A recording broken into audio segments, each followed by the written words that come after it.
Yes, I want to start streaming. Well, and then Failed's always puffing hard on his just vape. sucking on that vape. Yeah. Oh my God. I'm like, and sometimes it sounds like someone's doing it live.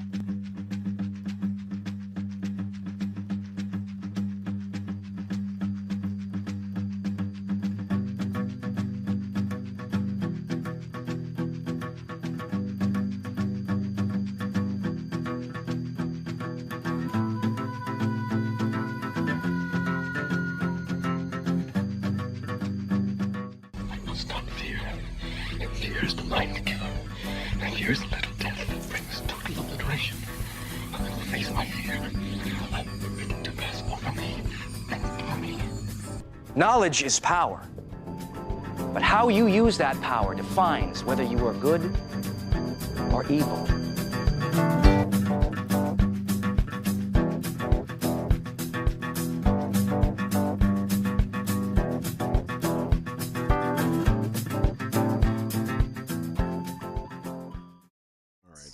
I ate too many peanuts.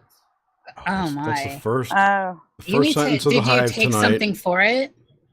I took Imodium AD. Did it work? Oh man, that makes your stomach hurt though. Yeah, but I don't have diarrhea anymore, and now I'm just sitting here eating some more of these peanuts. Oh my goodness! Back for more. Yeah. I like them. I'll be right back. Oh, that's funny. I love peanuts too. I do too. They're on the list of things I'm forbidden to eat.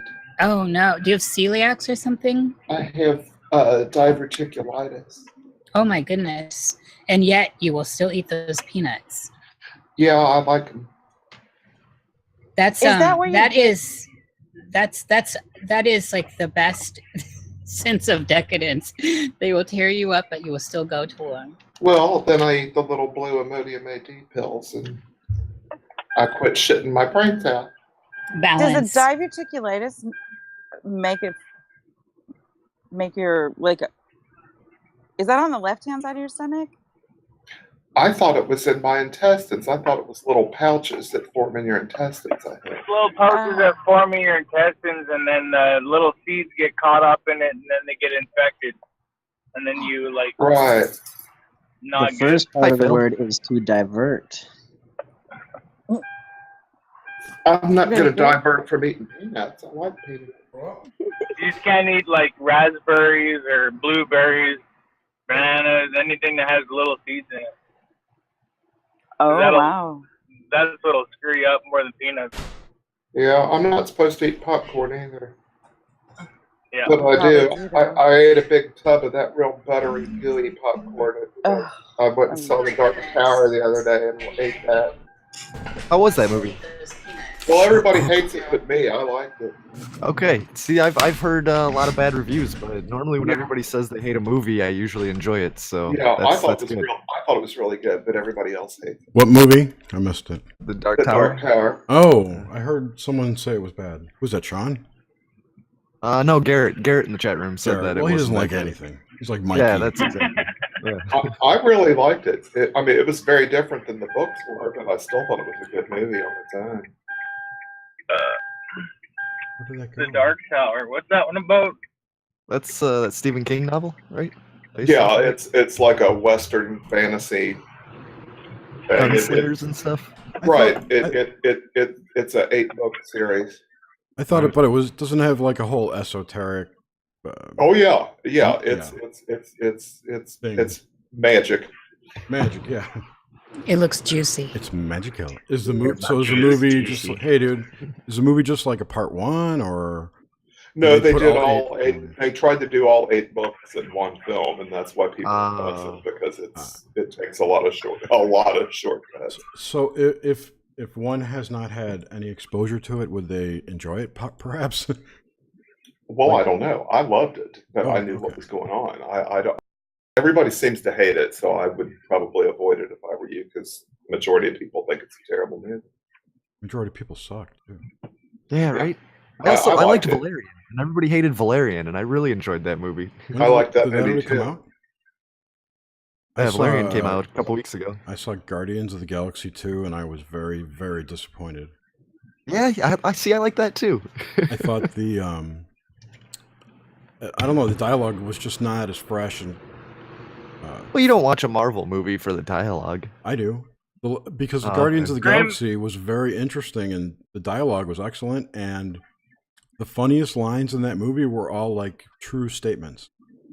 Like, nothing goes over my head. I'm too, smart. Whatever he says. I'm too fast. That one dude, Drax, and that's like, okay. You know what I mean? But they're all like factual statements. Well, in this one, I don't know. It's either everybody has really shitty taste in movies or Grim does. I mean, it wasn't bad. It just seemed like it seemed contrived, like they had to get it done. Not, the first one might have had a lot of thought put into it, and the whole thing. Gamora's character seemed to change to be more, I don't know, female. Yeah, I see what you're saying. The first one, she was like a robotic killing machine, right? She wasn't. They humanized her or gave her emotions more. Yeah, she's tucked. She's tucked.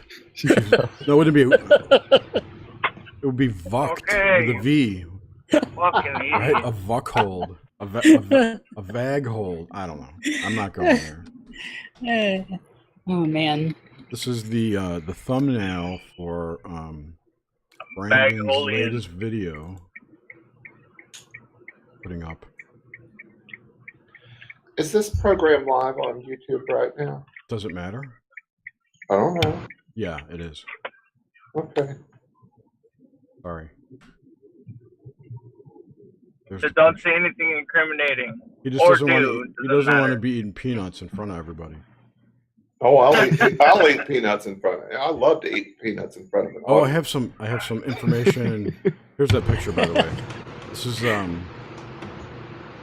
should put the screen. This is the thumbnail for Brandon's latest video, which I have over in this other hangout. I closed it.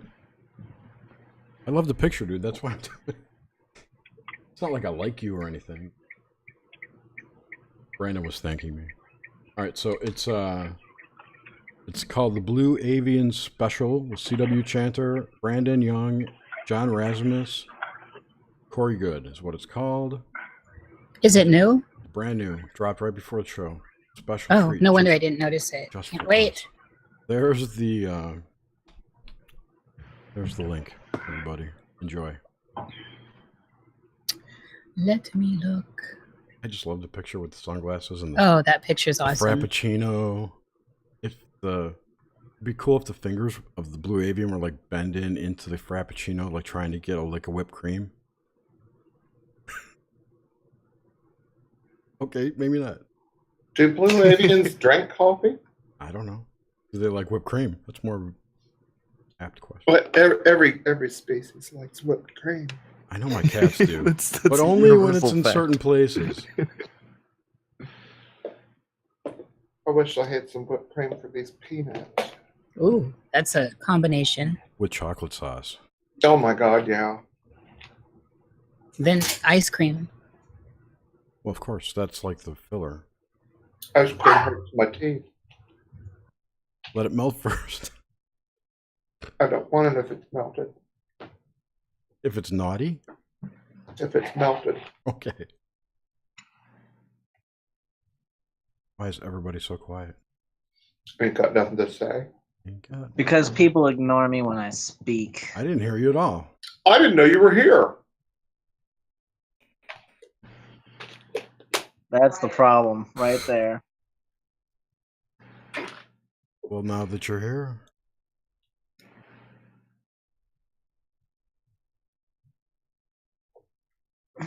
Now that I'm here, what, Jerry? Speak. I've spoken. Has spoken. Is that all you have to say? Where did Feld go? Okay, he's gone. What the hell happened to Brandon Young? He had to go do something. I actually didn't get to read his message yet.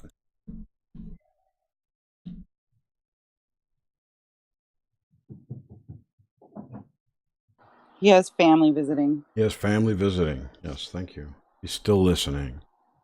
And he's in the hangout taking up a slot, but I can't kick him. Well, Why doesn't he ask his family to leave? I don't know. He must like him or something. No, he's gonna come back. I'm totally teasing, dude. You just can't let him think that he despises them. Does he despise his family? He just holds them in disdain. Oh. Adam, welcome.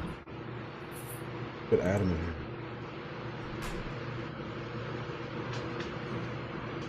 So I was going to share my revelation on the economy. What was it?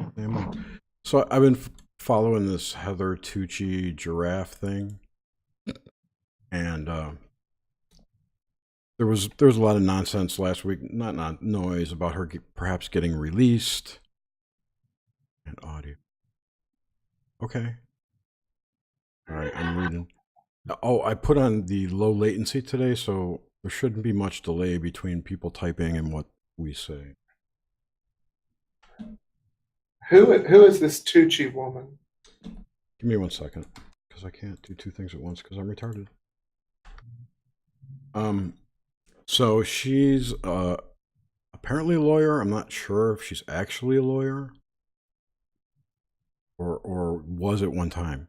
And she's been helping this other guy named Randall Bean get access to their Treasury direct deposit accounts, which is the money that supposedly backs your birth certificate. That whole the money that's taken out on your head as a result of your birth certificate. Correct. Yeah. So she helped Randy get all the paperwork in line, where basically what it is that your straw man is in a trust, a single trust. And I don't know the name of it, but I heard that the name was called In God We, the In God We Trust. I don't know if that's true or not, but that's what I heard. And she helped this guy extricate his straw man from the trust into a trust which he controls legally. And he then gained access to his accounts, and he bought an RV and $10 million worth of CDs, something like that. Most people try to accomplish accessing that money through money order. It was $3 million worth of CDs. Was it $3 million? I wasn't sure. Yeah. Money order or wire transfer? Well, here's the thing. He felt he was in the position that he owned it. It was his, right? So it's not, there's no reason it should not work, because he's got all the paperwork to prove he owns it. That's his position. I think that the trust is symbolic of an agreement between us and the government to do something with those monies and those allocations. And as partners of the trust, we have the ability to go into a dissolvement, I think. But you got to know what you're doing with that stuff to get anywhere. Yeah, right. I mean, but these people are hooking up their social security number and their whatever to PayPal and paying bills with it, whatever. I don't care about that. It's more what I figured out today, what I realized today is what I'm getting to, but I wanted to finish explaining that. So this guy, Randy, bought all the shit. He got all these CDs, and then he bought a $500,000 camper, an RV.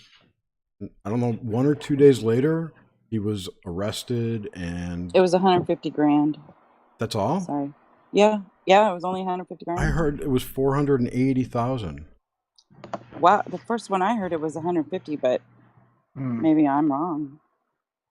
Okay, well, he bought a camper that was expensive. That's not the point. The point is 1 or 2 days later, he gets arrested with no warrant, no Mirandizing as far as I heard. It was just, and no one would identify themselves. So this woman who is this guy's lawyer, Heather, went to DC for I don't know what, got arrested there, and she was being 3 days after she was arrested, they came up with warrants for what they were doing, and they were indicting them for money laundering and wire fraud and yada yada yada, which are all true things if Randall does not own that money. If he has no rights to it. Yeah. Correct. If he can prove ownership, then there's no charges. And So all he has to prove for joint ownership is the fact that it's levied against him as a person using the legal instrument within the system. Yeah, his That- full name and that whole social security. right. So this is Link. All he's got apparently to say going to go to prove that trial. he's the one that brought value to that trust. Because without the person levying the legal instrument through the system, as we do, the system would have no foundation to it, and that's the whole argument, I think. I don't know about that. So anyway, Yeah. he's been in jail for What do weeks. you mean you don't know about that? Well, hold on. Well, I don't. I just kind of really started looking into this a couple weeks ago. So I don't know. It turns us into the dollar bill for our government. I know dude, and that, but there's more Yeah. to it than that. There's a backstory to it. This is what I didn't realize. That the straw man was set up like back in the days when all commerce was done by sea. And the straw man was like for the people on the ship to represent themselves when they were not in their vessel, not on their vessel. Because commerce on land was different from commerce on sea, and they couldn't prove where you were because you don't have your boat or your vessel or whatever.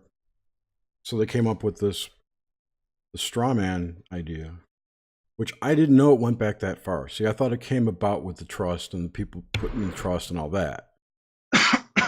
It's interesting because it's a quasi-spiritual statement. I mean, Yeah, basically, yeah, I know. That was the whole other aspect of it. Which, after you look at the whole thing, it's like, okay, you have different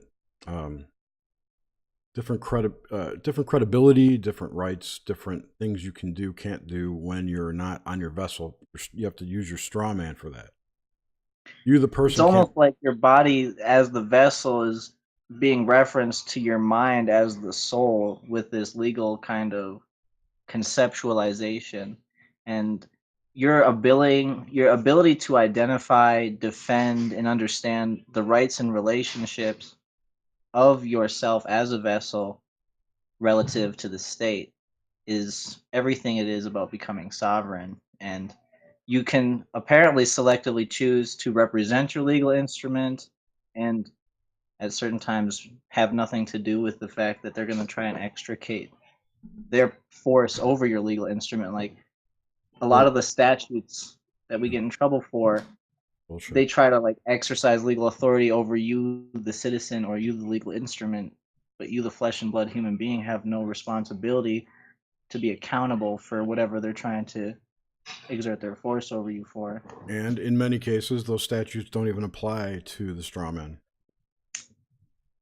I was watching this video about a woman in California reading the California driver's license code and all that. People don't need to have driver's licenses, and you don't have to contract to drive and there's speed limits and all that shit. It's only for state employees and stuff. She was reading the statutes. It was funny.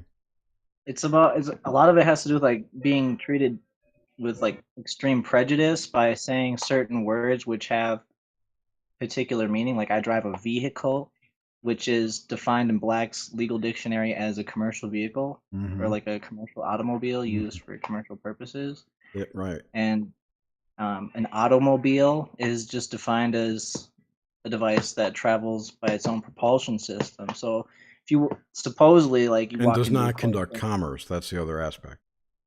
Oh, I see.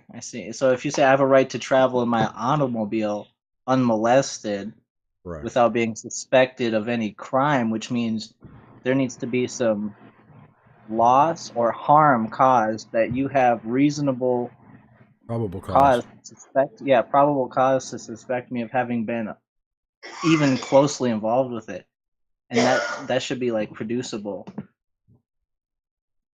Which leads me to my conclusion about this whole Heather Ann thing was that Heather Tucci thing was that it was quite clear to me that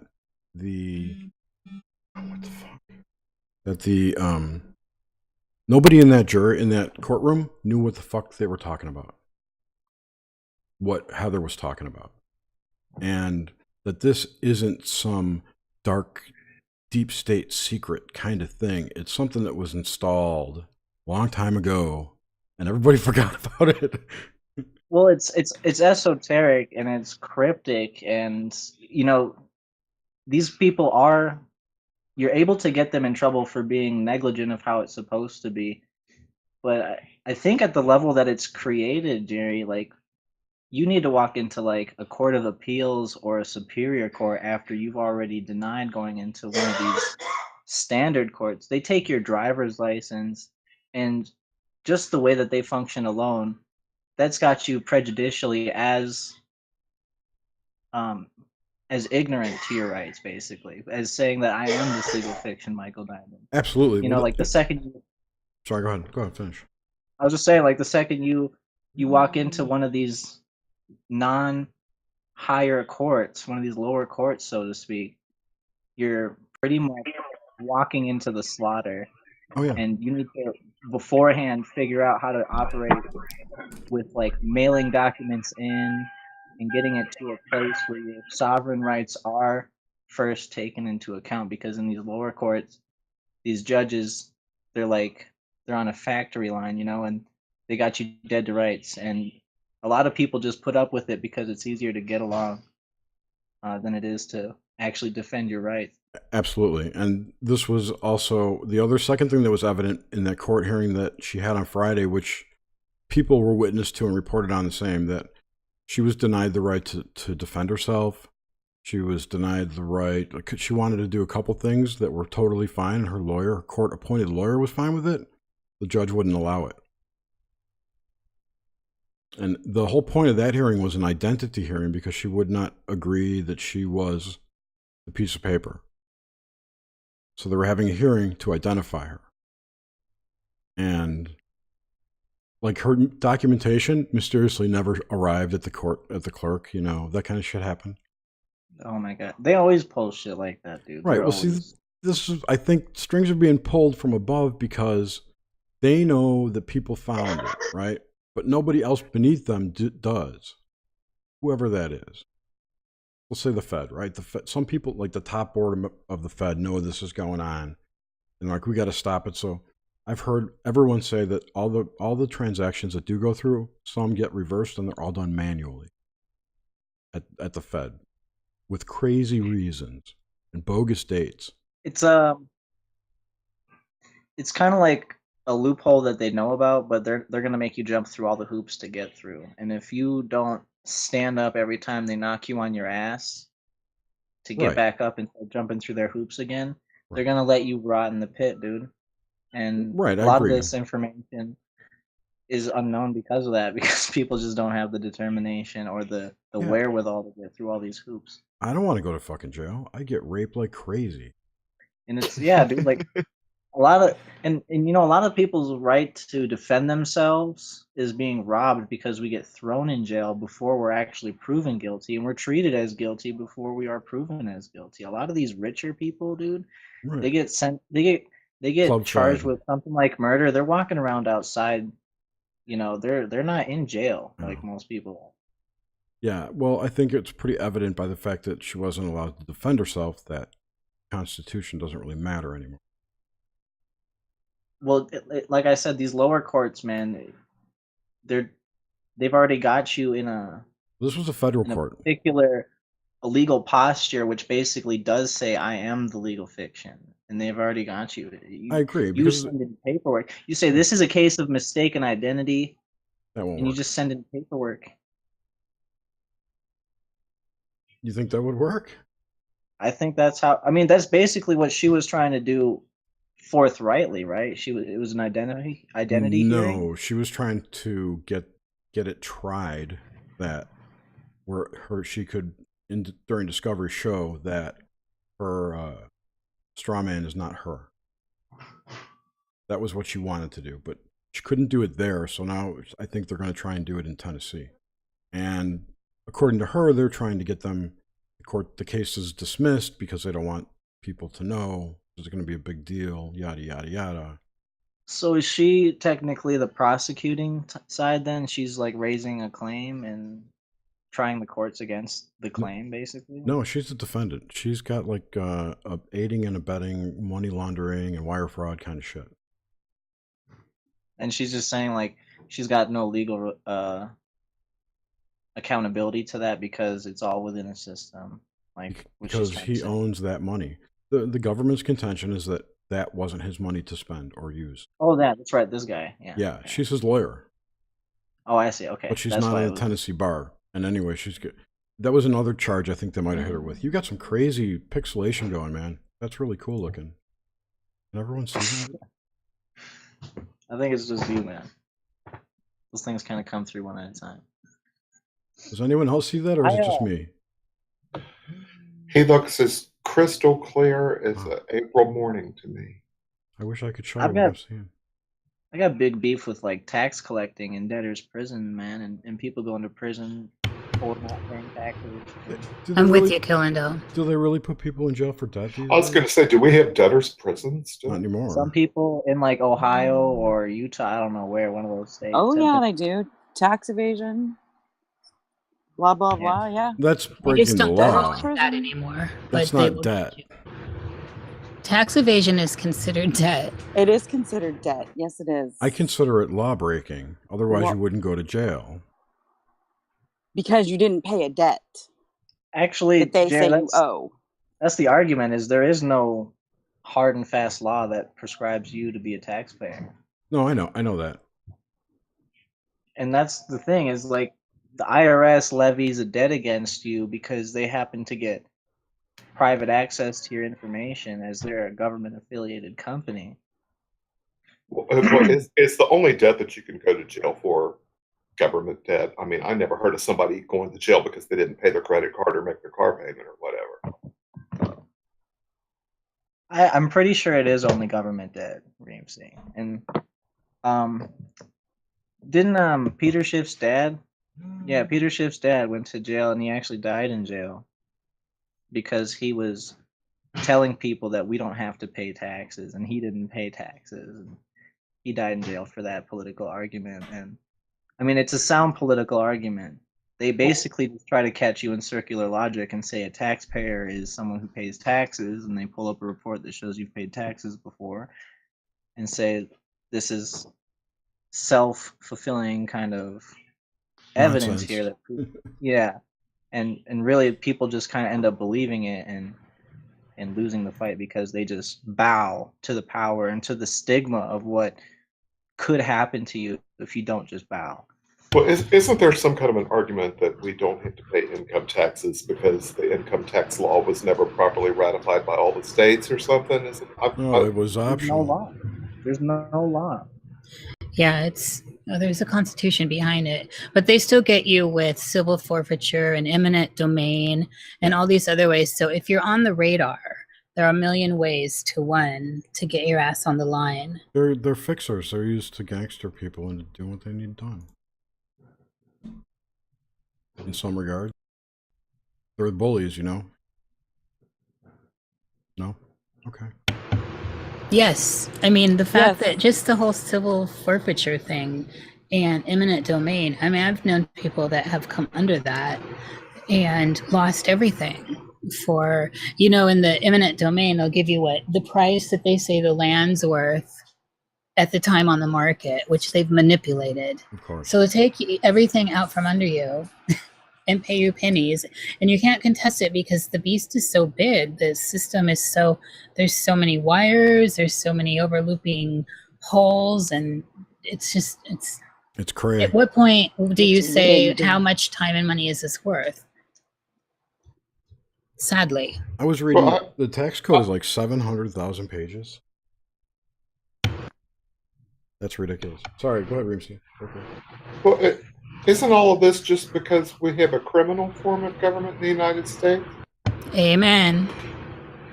I mean, aren't most governments kind of corrupt and criminal? As far as I'm aware, they are. I'm pretty Yes. Sure, I'm pretty sure they I think all we are. might all agree on that. It looks like they all are, pretty much. He who holds the gun makes the law. But the thing is, it takes a certain amount of people to non-comply, and in the process, lots of people end up clogging up the system, which means if you're one of those people, this is your life and livelihood and time that you get stuck in the system, in jail, and all the nasties that go with it until there is, some sort of wave that overturns it. And then, as we've seen historically, it just overturns into another power grid system of enslavement. Do you Yeah, think and the governments start corrupt, or do you think that it's just so many different places and placeholders for someone to levy power through like money, bribery, or extortion? That it started corrupt, in my opinion. I think a lot of what is corrupt is hiding.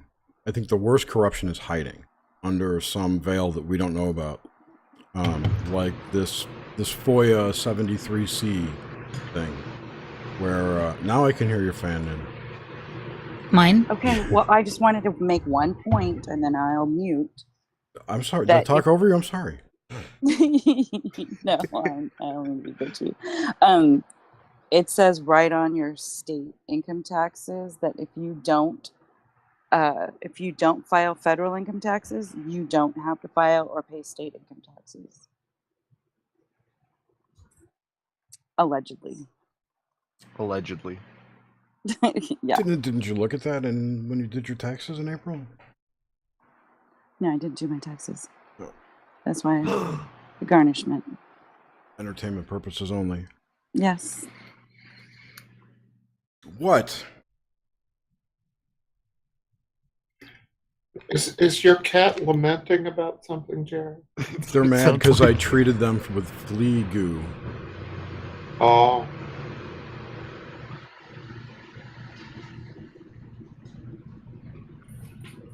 So that should happen. I know that she was transferred yesterday.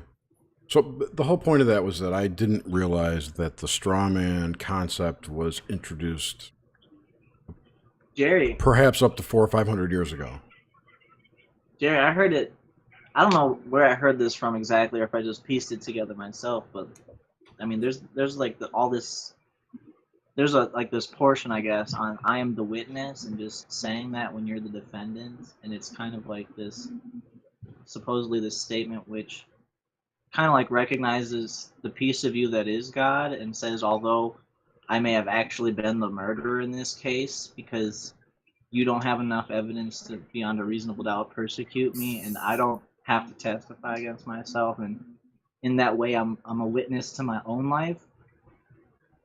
You know, like I don't know. I understand the term. I've actually heard someone in court use that type of thing. It wasn't exactly those words, but he was asserting that he was not the paper, the name on his driver's license, that he was the agent for that trust or something. I forget the words he used. It was not even in the U.S., but it was traffic court, and the dude was like telling the judge that basically he was a piece of shit. It was really funny, actually. And the judge really had no power over this guy, and he knew it. Or put it the other way, he knew he had no power over this guy. So that was, whatever he said had triggered the judge into that mode. Boo-boo. Bango lady.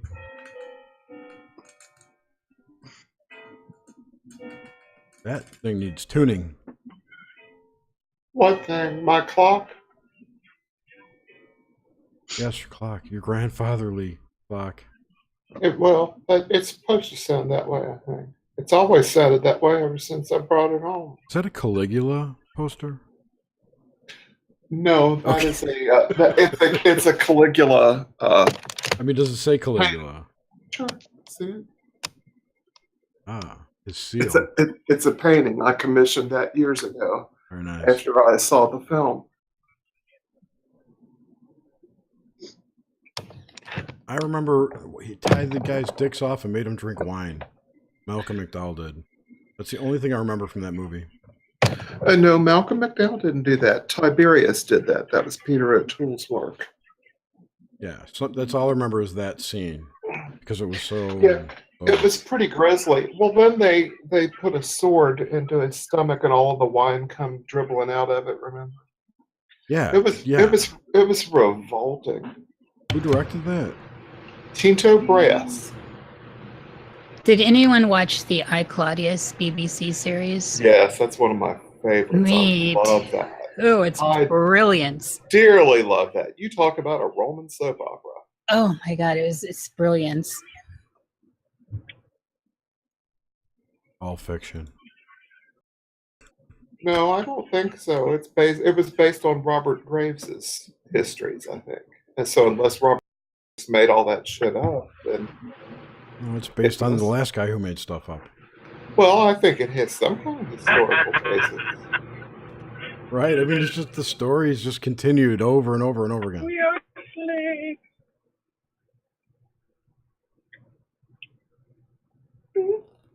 So, let's see. What other topic did I have?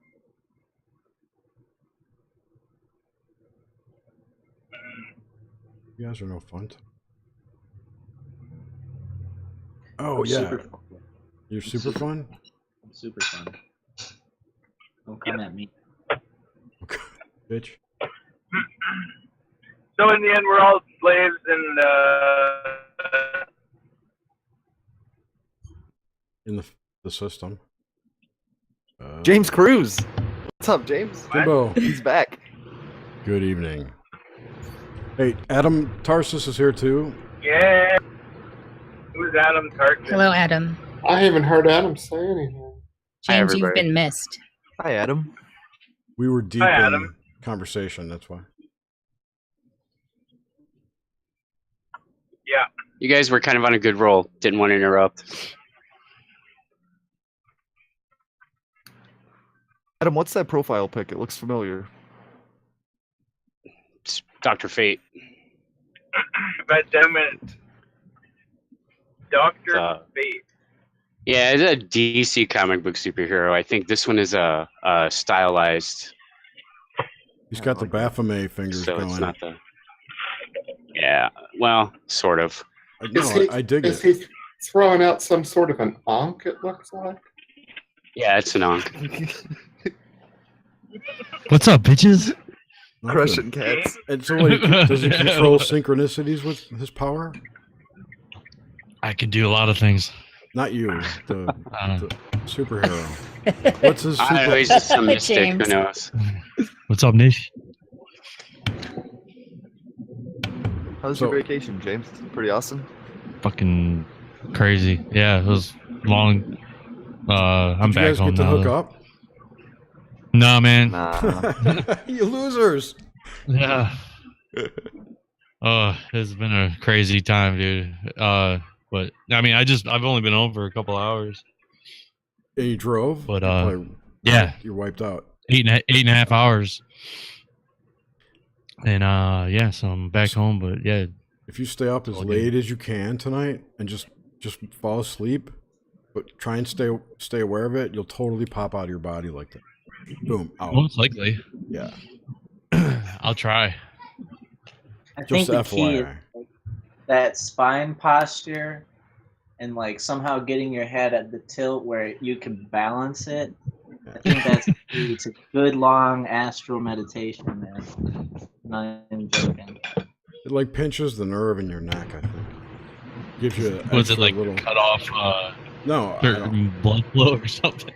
maybe. If your eyes It's start like to a natural pulse, sleeper hole. No, I don't know. Like you gotta just like balance your head so that you're not putting a whole lot of thought into like. holding your head up. You know, just, like, Have your body spinal fully down. supported, right? So it doesn't. You don't have to worry about Yeah, holding yeah. your head up or nodding off or whatever. Yeah. Lay down Once and you can lay achieve, down, man. like, That's the best actual way. balance of your spine. dude. Lay down, yeah. Totally. Put a couple pillows under your head and lay back and just watch TV until you fall asleep, but just try and stay awake. I pretty much, I mean, yeah, like I probably won't fall asleep for a while. I have like car lag out the ass right now, dude. It's like I'm still moving. That's it. Mental patient. But it was fun, man. A lot of sun. It was good. Today we left. Dude, and what it was- happened in Chicago? Huh. I heard it sounded like some crazy uh, shit happened to you in Chicago. Did you see the Mothman? Another day, brother. Another Drama day. alert. Yeah, it's crazy, dude. Crazy. Let's hear it. Nah. No. I'll save that one for cruising. the podcast, dude. Yeah, Cruising sick. Oh man. it's kind of It's kind of fucking crazy, but I mean, Oh, yeah. I was with my family and shit, so it got crazy. Were there any deaths involved? Intriguing. No, almost. Good. Oh shit. Almost. Ghosts from the past. No, not necessarily. Ghosts that have always existed. I don't know. It was just crazy, man. I mean, were there Japanese sex robots? We're gonna have to wait till Wednesday to hear. Yeah, man. It's kind of crazy. Like it's just you'll hear. I don't want to steal your best story. It's a crazy story. It's a crazy story, dude. Yeah. I mean, it's been a long story. I should say that. It'll be a good intro. Yeah. Did you like the Dells? Did you get to the Dells? I did, yeah, man. Yeah. Was it as cheesy as I told you? Did you have cheese curds? Oh fuck yeah, dude! I miss cheese curds, dude. It's like when I went to Canada, I was like, it was all fucking Putin up there, yeah. And custard and frozen custard. Oh, so in the Dells, it's all fucking Culver's, oh baby. Chopped up mozzarella sticks, basically. They don't have Culver's out west. I was so upset about it. We have one in Georgia. It just opened. It's 6 miles from my house. I'm eating Oh Culver's my god! right now. Are you really? Where are you, Killendale? Nice. Colorado. Culver's has moved that far out. Wow, they need to move out this way. They're spreading like a virus. Well, that virus is welcome. That virus is custard. The Dells is old school, man. I didn't realize how old that was. Did you see that cheesy giant Poseidon wooden scary ass roller coaster? Oh, dude, it goes through underneath the parking lot. Yes. Yes. It's Mount Olympus. Yes. I don't remember That's what wonderful. Yeah, it's fucked up, dude. Oh, you would not get It it. goes People like- are on it going, it's great. I'm like, oh my god, it'd be terrifying. It looks to like be a on death that. trap, dude. Yeah, I know. I didn't even think it ran. My father-in-law, they were there, and he's like, I had to go see if this thing ran. So he stopped by one night, and it was running, man. People were riding it, I guess. And we went to Didn't this. you ride on it? I didn't stay at that particular place. Like, I mean, it would only been me and maybe my brother-in-law that would have rode it. No one else would have fucking rode the thing, dude. It looked like You were at one of those water park hotels, though, right? I stayed at Kalahari. Yeah, like we have Got one the in indoor, where Cedar outdoor Point is pool. here. So it's kind of funny. I go to a Kalahari and I have one right by me, but I've never Oh. been to anyone anyway. It's ridiculously priced. I mean, everything everything is. I mean, right down to like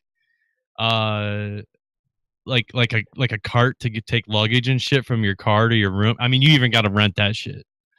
It fucking costs a lot of money, dude. It's no joke. But I guess when you're going on rocking vacation, you got one of those nice mic condoms on. No more pop filter, yeah. huh? No pop. I still have it on here. I just wanted to try everything out.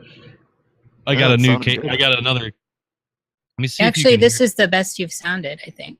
I got a Yeah, pop Yeah, I got screen rid on of mine. I got rid of the filter. Yeah, that's why I got the pop screen too. Yeah, I got. Right there. well, Hello. I got 10 of these things that. I have Showed the up. same setup as Grim and Jerry. Yeah, you have the Yeti, right?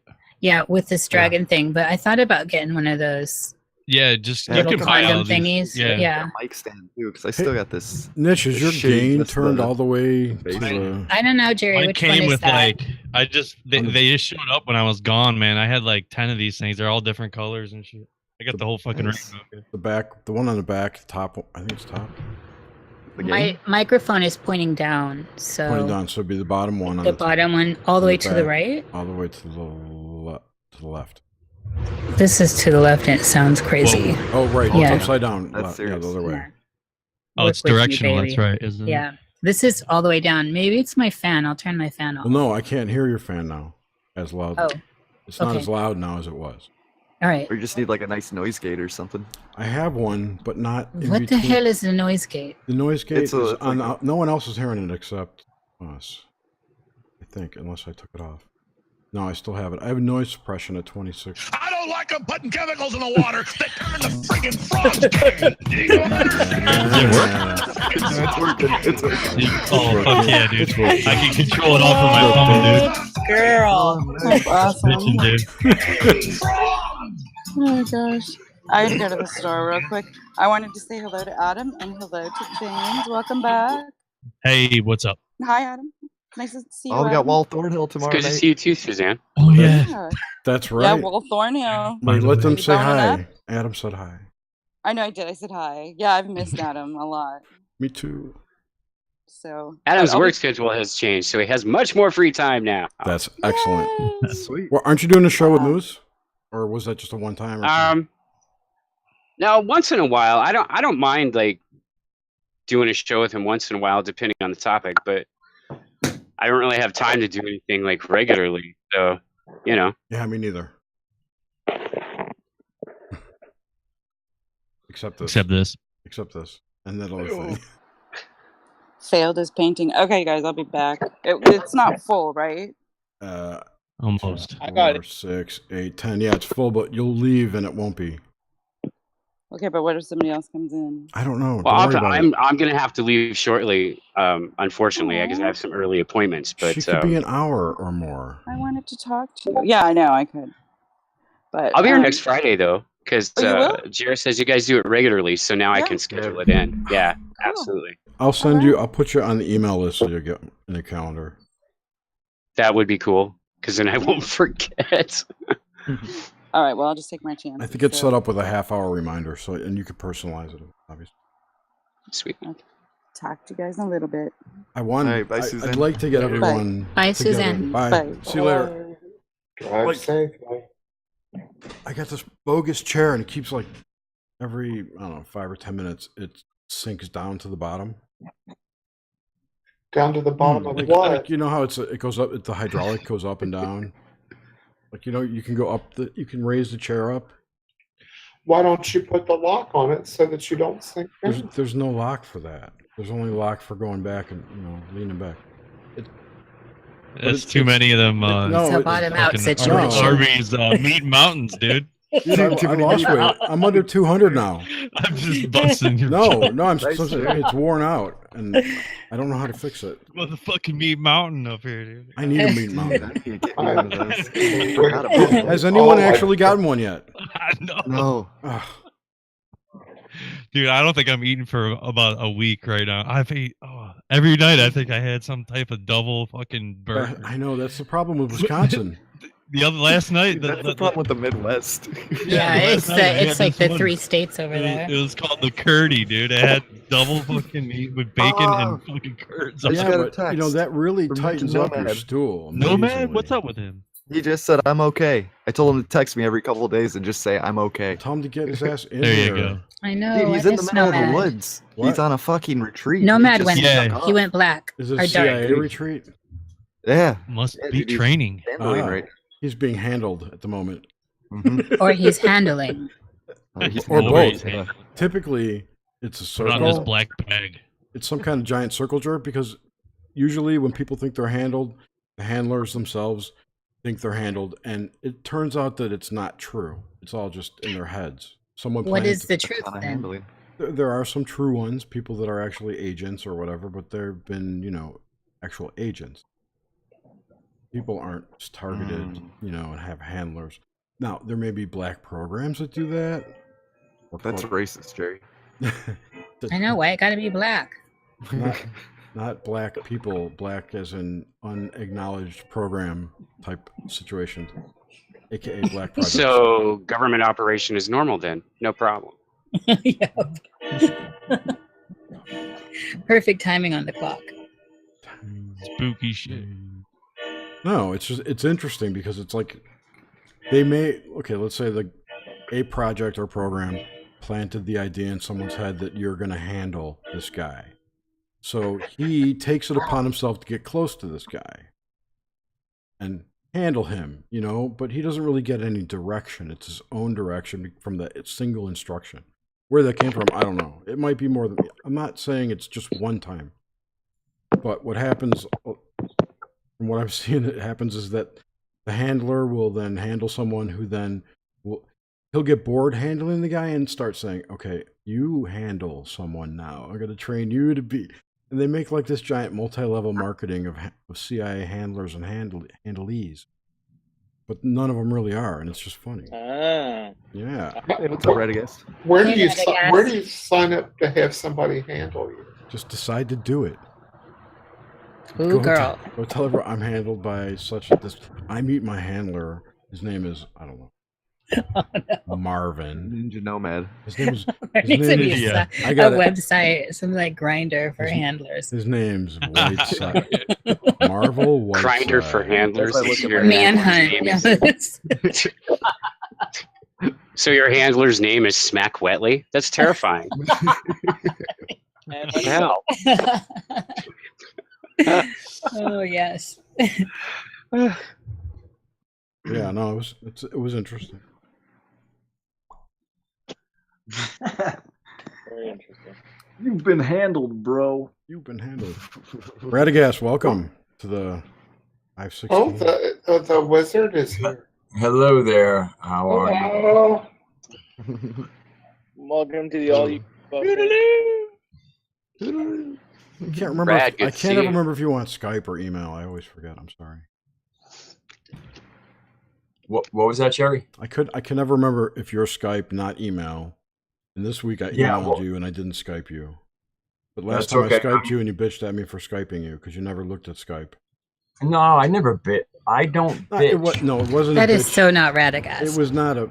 It was not a bitching. It was reminding me. It was reminding me. Yeah, because I don't bitch. I'll Nobody bitches. I'll communicate. But Jerry, you sound a little off tonight. You're kind of throwing those edgy comments No, around. I didn't mean that in a I don't take angry it way at all. I honestly did not. A friendly admonishment. Ow. Fuck you. I might not stay forever, but I had a chance to grab some recording. I'm with a band. It's with a really very well-known banjo player, if you know banjo players, and that would mean almost nobody.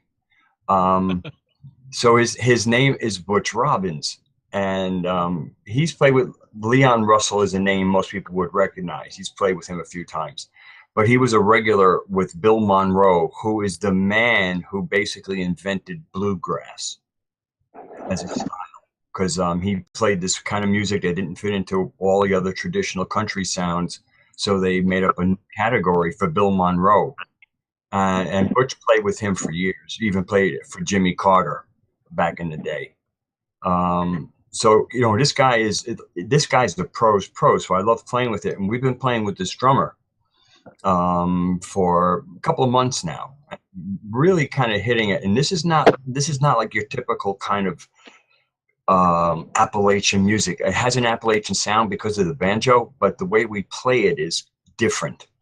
And he's such a great banjo player. So anyway, I captured a few songs in our rehearsal tonight, and I'm gonna put them into my my DAW and rework them, kind of EQ them, cut them up into individual songs. And I want to get at least one done, because I want to make a Mystic Brew tonight and include some of that music in the Mystic Brew. And the name of the band is Uncle Butchie, but Uncle is spelled UNKL. But I'm pretty excited because I finally got it. I mean, this is pretty unique music. And in the middle of all this transition, like in the movement, I mean, to me, be nice to have some interesting music to try and see how it fits into the mix. I love it. I love banjo music too. This is awesome. Yeah, so I'm gonna make. I hope to keep enough energy up to make a Mystic Brew tonight. But before I do that, I want to have at least one song EQ'd a little bit, so that when I play it during the Mystic Brew, it'll have it'll sound good. Because I just took a little tiny Tascam recorder with built-in mics, set it down, and I captured what I could. And on a rough replay of it with a little EQ, sounds like I might be able to put something out, put a little compression in there, and it might sound pretty sweet. Good deal. Anyway, that's my spiel. That's what I'm excited about tonight. I probably won't speak about Mother Earth tonight unless I stay around for a while. I'll listen. I'll be clogging. Everyone send Radagast lots of energy so all he could do is Mystic Brew tonight and stay on. It's been a week. When I'm clogging, I'll raise the energy. Has it been a week? I've been bad. I've been very slow in my output because I'm getting so much input. I don't really.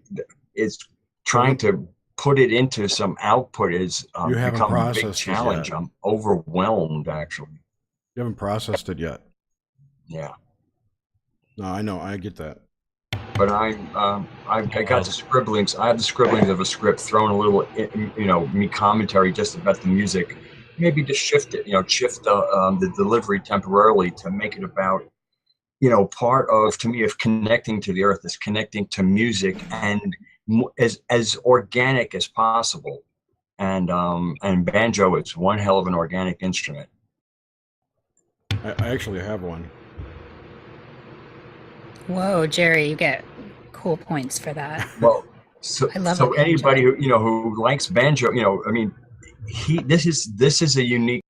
This guy is very skilled, and of course, this is a practice. This is where we allow ourselves to experiment. So it's not perfect, but that's what I kind of would like about it. Because I'm kind of putting it impromptu. I'm putting it in a mystic brew.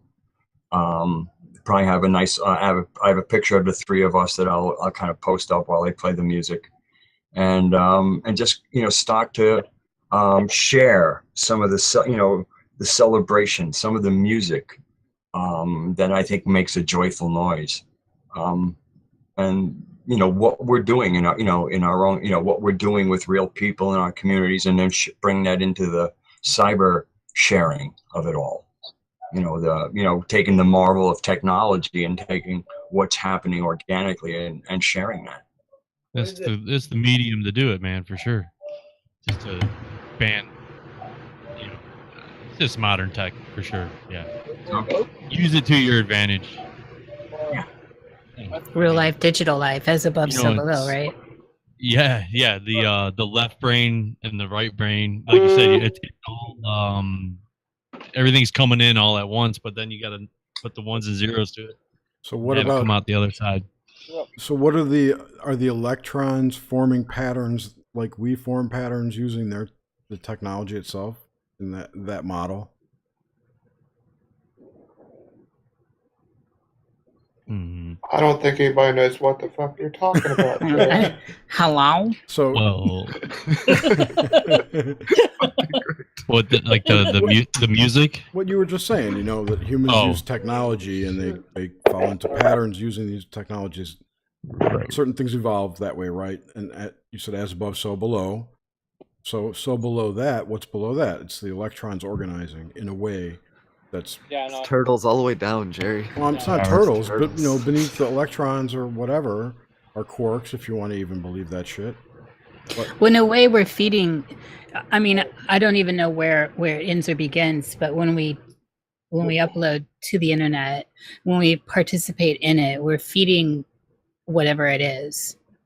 Yes. Aren't we? Aren't we giving it more to play with? I think which changes the algorithms. I think most of us are energetically connected to the internet.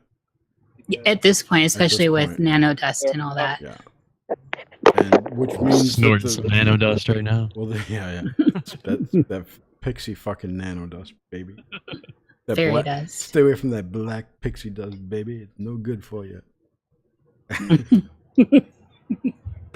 There was a follow up to my brown acid joke. Brown Stay acid. Away from the brown acid. Yeah. It was part of Woodstock or Woodstock. Yeah. I'm pretty sure it was Woodstock. Yeah. Yes, it was. Anyway, so yeah. So there. I forgot Jared, what I was talking about. Makes you so sure that we're like somehow censoring or like sensing the internet. Too many coincidences. Too many synchronicity. Too many synchronicities in my daily media intake from shit I talked about over the last week. Now, it may not be an energetic connection. It might be something else, but it's occurring. And I document a lot. I stopped recently, but I documented a lot of it. Can't hear you, Failed. My only thought is that synchronicity would pervade whatever medium it comes through. Whether we're integrated with it or not, we would just see the significance behind it as it would be a coincidental event. True. But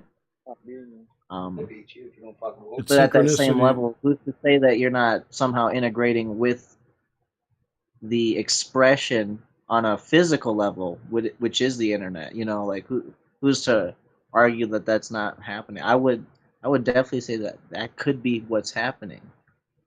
Like our auras or our electromagnetic fields could be interpreting like Wi-Fi data information even before your phone gets it, Perhaps. or you know, Or data it's just right out of interfacing to the Especially with 5G coming in. Yeah. Or what about like, okay, your aura is an energy field. We'll agree to that. And Wi-Fi and whatever is an energy field. And the collective consciousness, the ether, whatever you want to call it, is an energy field. So maybe they all intermingle and somehow the internet can get there too, is where I was going with that.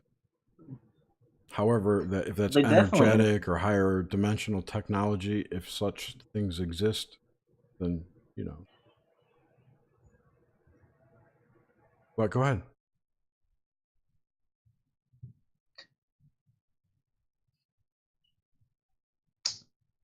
I don't know what to go ahead about, man. Other than that, that would kind of start breaching into a much more physical level of psychic or telekinetic ability, man.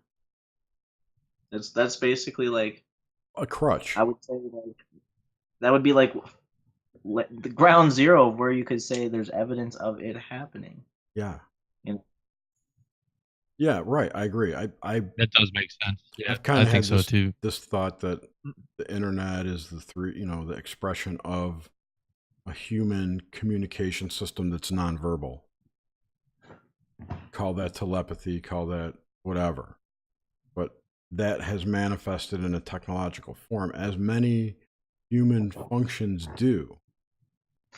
Well, isn't the same thing kind of going on with the whole starseed idea where they say that they've had like night school dreams and stuff like that? It's kind of like the conscious news network, or like, I know them. you know what I mean? I haven't seen that show. Is it like No, Galactic Federation stuff?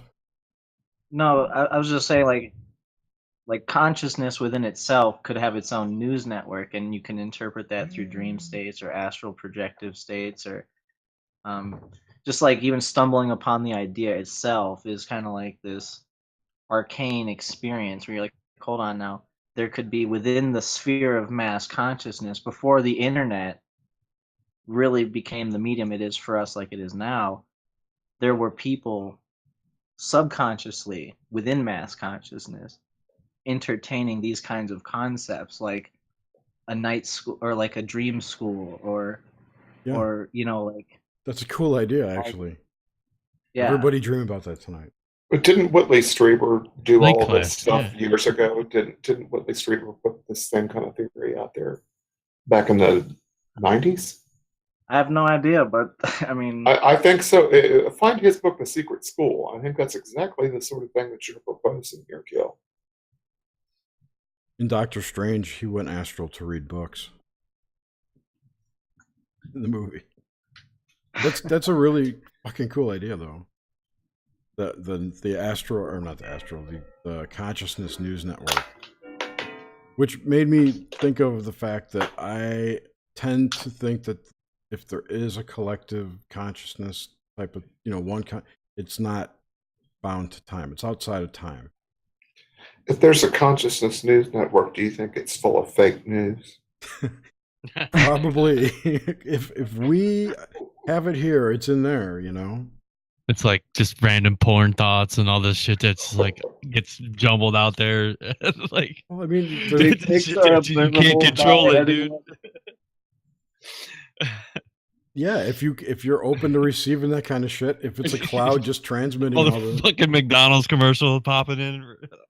and maybe an upside down logo from a fast food joint reminds you of boobs, and you're like thinking, oh, There you go. They got the hard dick going in, and you're off. Hey, it's all about symbolism, right? That's a huge part of my theory why extraterrestrials actually don't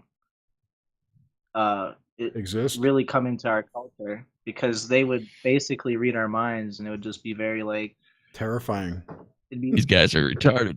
Yeah, whatever, like us to Tarzan or something like that. There'd be that understanding, like, yeah, we're both intelligent, sentient beings, but then there would just be that culture gap that we couldn't really come across.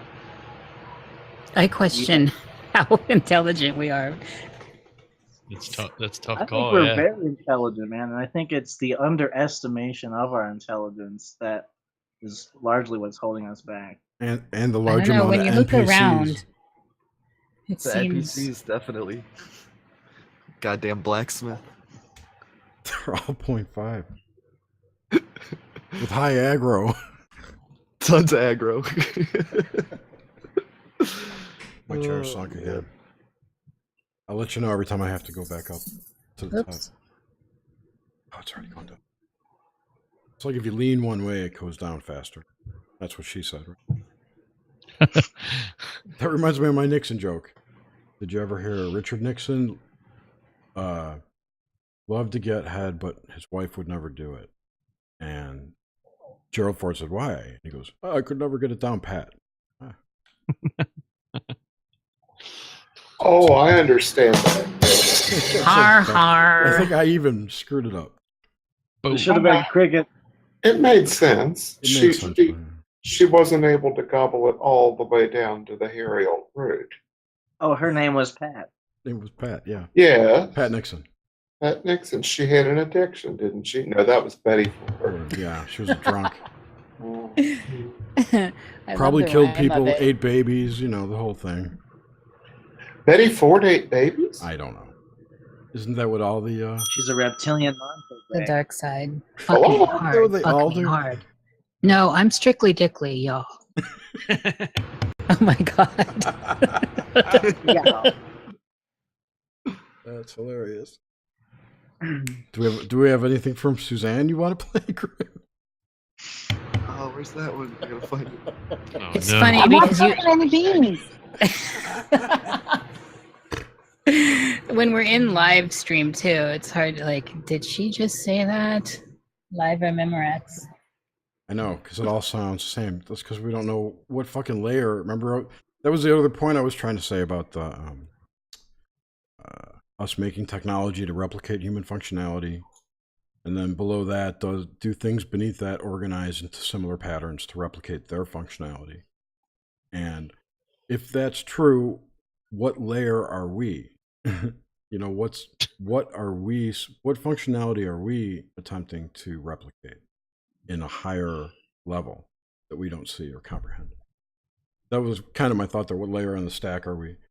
Which was going to lead me up to the whole Facebook experience AI thing. Go of ahead. bliss and joy and fulfillment, man. That has to be it. It can't be something that we comprehend, I don't think. Dude, I'm saying like You're talking about there's electrons literally- realizing they're working inside a CPU kind of thing. But I mean, I'm just talking about from the point of duality, man. Like, if there's all this suffering and pain, those that can experience the suffering and pain should also experience what's beyond that, or the duality, the compromise, the aspect that complements it, for the sake of fulfillment within all of creation itself, man. Like, Maybe not. I mean, we don't know. Some people will say they chose that, or they agreed to it, or whatever kind of crap they come up with to explain why their life sucks. And some people say, no, they're just getting picked on, or whatever. You know what I'm saying? We don't know why their situation is like that, other than we live under oppressive systems these days, right? well, contrast is a necessary item, man. Like, one of my favorite philosophies is can you only be happy to the degree that you've been sad, or can these polarities of emotional expression only extend as far as you've ever been to one end or the other, and the greater degree that you suffer would indicate the degree by which you would experience the release of suffering, because like someone who's a slave getting beat every day all of a sudden stops getting beat every day. That contrast you know, like as sad as that is, you know, still his life has had a major improvement in that degree, and it's this conscious experience of it through many eyes is what I think the creative mastermind behind all consciousness needs to make any of it worthwhile, because there's a lot of suffering in between, or emptiness, or you know, like a lot of expressionlessness out there. You know, there's vast areas of space, you know, and I think the human experience is just like everyone's personal hero's journey, you know, and I think God, or this mastermind, kind of like lives vicariously through the lives of all conscious beings, you know, animals too, even. He's an agent. An agent. Like from the Matrix, you can just jump into your body at any time, take you over. Yeah, that's why that was a part of my acid trip, man. I felt like God was like running away from basically like Agent Smith's, like, or the acid of reality, which would, if caught up to him, dissolve reality. So he's like slipping in and out of people, or like dividing himself and like running from whatever's trying to pick him up, dude. Like, he's a tricky that was dude. A really funny part of it. Did you take another acid trip recently, Kel? No, that was from the long time ago one, Greg. I was tripping on and off for weeks after that 144,000 bit we did, dude. When you saw the cosmic spider? No, that was off of mushroom. You saw spiders? He saw the cosmic spider. Dude, I thought I was gonna get eaten alive by like a big giant ghost spider on this mushroom trip, man. And it felt like a interstellar consciousness of infinity. And I was I don't know, I was just kind of focusing on 8-legged creatures for that time. There was a woman, that Randy Green lady was talking about how there were spider-like creatures that have invaded our dimension or whatever. Vietnam. No, now, like in February or March, said this, that there were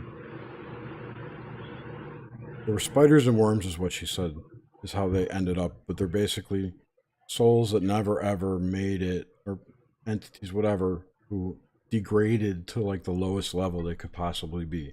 And this is the, you know, they end up as like the shit in the fourth dimension, the ultra lower part of the fourth dimension kind of stuff, and they feed off of people's auras and stuff. They're parasitic things. They're what everyone's talking about, the fleas, you know. But they're I was supposed to be thinking like of the spiders. ones Sorry. Captain Mark Richards talks about.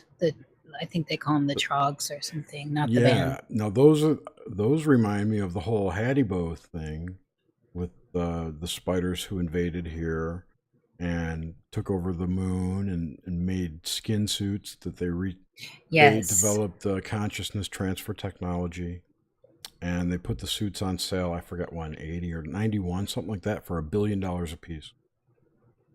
It's an interesting story.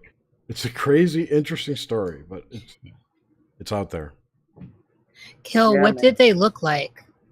It was like, I felt like I was actually caught on a web, dude, laying in my bed on this mushroom trip. Dude, you were. And it felt like this spider, which was probably like 10 feet or more in diameter, was crawling at like this downward angle at me. And at first I thought I was surely dead.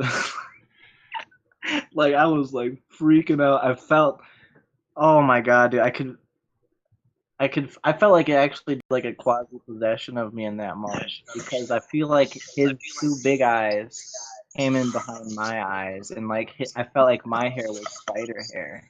Oh, wow. And I felt like when I was looking at my eyebrows, how part of humans, which evolved from spiders, is what actually is helping design some of our facial features. And I think it was in that moment I thought I had this realization that the evolutionary leap in organisms to a spider was actually one of the major catalytic points to create human-like consciousness. And it was the eight-legged creatures in general, like spiders, scorpions, and octopus, these creatures, I believe, are significant of 3 major personality archetypes or personality types, which humans needed to become what humans are. And it was, I believe, these are like very divine creatures: spiders, scorpions, and octopuses. And I agree. This is where they lose me when they say they're the lower creepy crawlies. I think they're actually super evolved, and especially when you hone in on them as archetypes. Yeah. And beings. And I believe they expressly are integrated with the will of God, because they are, I think, what helps. How do they get a pass to be expressly integrated with the will of God over, say, something else? Well, I think it's this 8-leggedness, or this tribute to the 8, which is infinity, which I feel like is this necessary framework to keep this engine of reality steaming along, and like killing certain people or poisoning people or injury, or like all these things that we get or incur from these 8-legged creatures seem to kind of have these just odd placed kind of whatevers, but maybe it's these odd placed things that keep like a certain amount of emotional energy or a thankfulness for wellness when the illness is gone, or just whatever the bullshit comes from. I think, like, I don't know, that's just what I thought at the time, Why was your experience on the darker side scary? Because I'm like arachnophobic, and I don't know, I've just always had this fear of spiders, and I felt like I was being possessed and lorded over by this hugely giant spiritual spider. So how did it all resolve in the end?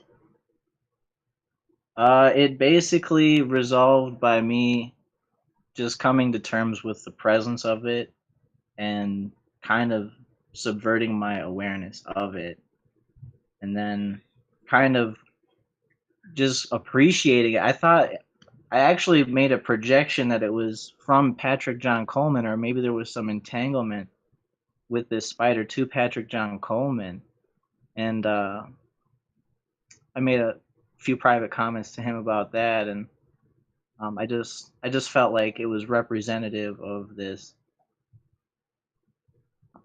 fate-like, or kind of like a divine kind of notoriety of like spiritual extensions of people or archetypal energies that, when I made the observation of 8-legged creatures and thinking they had this express integration with the consciousness of God, that, I don't know, I just kind of felt like I was really kind of coming into an intuitive understanding of these things. It seemed like you were pretty frightened of it at the time. Do you remember Skyping me shortly after you had seen that? I was. You were pretty upset about that spider. I was feeling scared, dude. Yeah, I was feeling scared. Well, I'd be scared too if I saw a giant spider creeping up my bed. But I'd get a can of Raid. Yeah, I'm with that. I mean, I think it's natural to be afraid of spiders. Actually, there's some, they do represent. They'll bite you. Yeah, they're predators for sure, and they're cunning. Also, the fact that they weave and also some hunt. Sneaky. Yeah. Mm-hmm. And I got bit by one once, and it hurt, and it swelled up.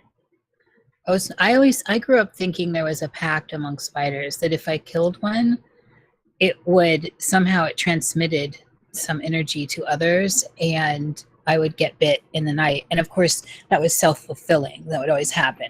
Some other spider would get me and perpetuate the myth. Have you seen the show Infested, where they poison bomb spiders and then they turn super aggressive? No, but wouldn't you? I mean, this seems like at some point you've got to fight back. Whatever you are. Like that though? Aren't bees like that though? Where like, they'll come after you. Exactly, yeah. So why wouldn't spiders? Hi. I just saw you. Yeah, I've been here for a little bit. it makes sense though that if it, and in the way we're seeing other things evolve to circumambulate. Wait, is that the word I wanted? I'm having a cocktail.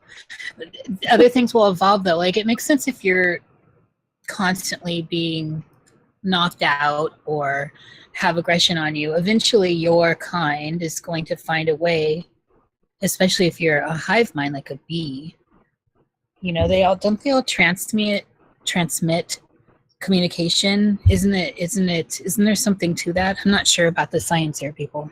Oh no, bees absolutely do that. They communicate through So they all know pheromones and frequency. I'm sure they emit some kind of frequency, like a chirp. Yeah, you think of it as a chirp at a 6 gigahertz kind of thing that we can't hear, and they also do the dance. But yeah, I was going to say bees will do a little performance for the other bees in a particular pattern, and the bees recognize the pattern that the little bee is communicating with. It's like what Jerry called, they do like a little dance. They draw a symbol. They definitely have some sort of a language. Bees absolutely communicate. Yeah, bees are amazing. I love bees. Me too. I'm not afraid of them. I want to have beehives at my house. I pet one and it stung me. The last time I accidentally... That's hilarious. I accidentally stepped on one and stung it, and I actually felt bad for the bee. I love bees myself. Yeah, I like the big bumblebees that come to my hydrangea bushes, and I'll just sit there and watch them go, and they don't bother you. They're they're friendly almost. Yeah, I find they won't bother you either. It's the bumblebees and the honeybees in particular. They want to go about their business. Now, wasp will come after you. Those things they're nasty, and yellow jackets, all of those. The brown wasps are really quite friendly and very unaggressive. Yellow jackets are nasty. Oh yeah. They're like hornets that have been denied their steroids. Oh, those hornets are awful. We got ground hornets around. I got mud daubers everywhere. Hornets are deranged and are of milkcore. They are. The dark side. Well, I don't think a mud dauber will sting, will it? I've never been stung by a mud dauber. Yeah, the mud daubers and even the ones that make the paper nests. Paper wasp, yeah. In each case, I accidentally was leaning against one, and it stung. It basically kind of stung me to remind me that I was killing it, and then it just flew off in each instance. So in each instance I got stung, I was oppressing the wasp to alert me to itself. When they can re-sting, wasps don't die after one sting. It tapped me like, well, it seemed like I don't know, in each case, it was almost like I had a look, and I went, oh, I think that's a wasp sting, and I knew by the sting, I've been stung by multiple insects, I knew by the sting that it was that kind of brown, slender-looking wasp. Yes. Not those little twitchy blue wasps that are usually the mud daubers. The twitchy wasps? The ones the mud daubers are the ones that they look like they got feet that hang down way low. Yes. That's the ones I'm thinking about. I didn't even realize that they could sting. Two stings in hornet language is a soul contract. Right, guys. What is that? I'm kidding. I said that two stings equates to a soul contract. But the hornets, ooh, man, that's a nasty sting. Yeah, they're mean. Although I usually treat it with lavender and basil essential oil, and I find that makes the pain go away relatively quickly. The yellow jacket sting isn't as excruciating to receive, but it leaves some kind of thing behind in the sting that feels like there's something in there. So it's much more of an annoying. The sting itself isn't anywhere near a hornet sting. Bentonite clay will pull that right out. It must be. I just thought it was some kind of, local inflammation in the wound that was making it feel like there was something in the wound. The ones that don't leave their stingers behind pump a full load of venom. It's like a venom, and that's what yellow jackets do. Yeah, right. And the bentonite clay will pull it out, literally. And I have a bag of it. A regular bee will drop its stinger in you, which continues to pump. Right, and you got to pull it out. Right. I had to scrape the one I stepped on. I had to pull her stinger out. I think wasps, they can lose their stinger, but they don't on purpose. Right. Do bumblebees sting? I mean, I guess they Yes. must, but I've Yeah, they never do. heard of anybody being stung by a bumblebee. Yeah, I've The never only been- bee I've been stung by is a bumblebee. Really?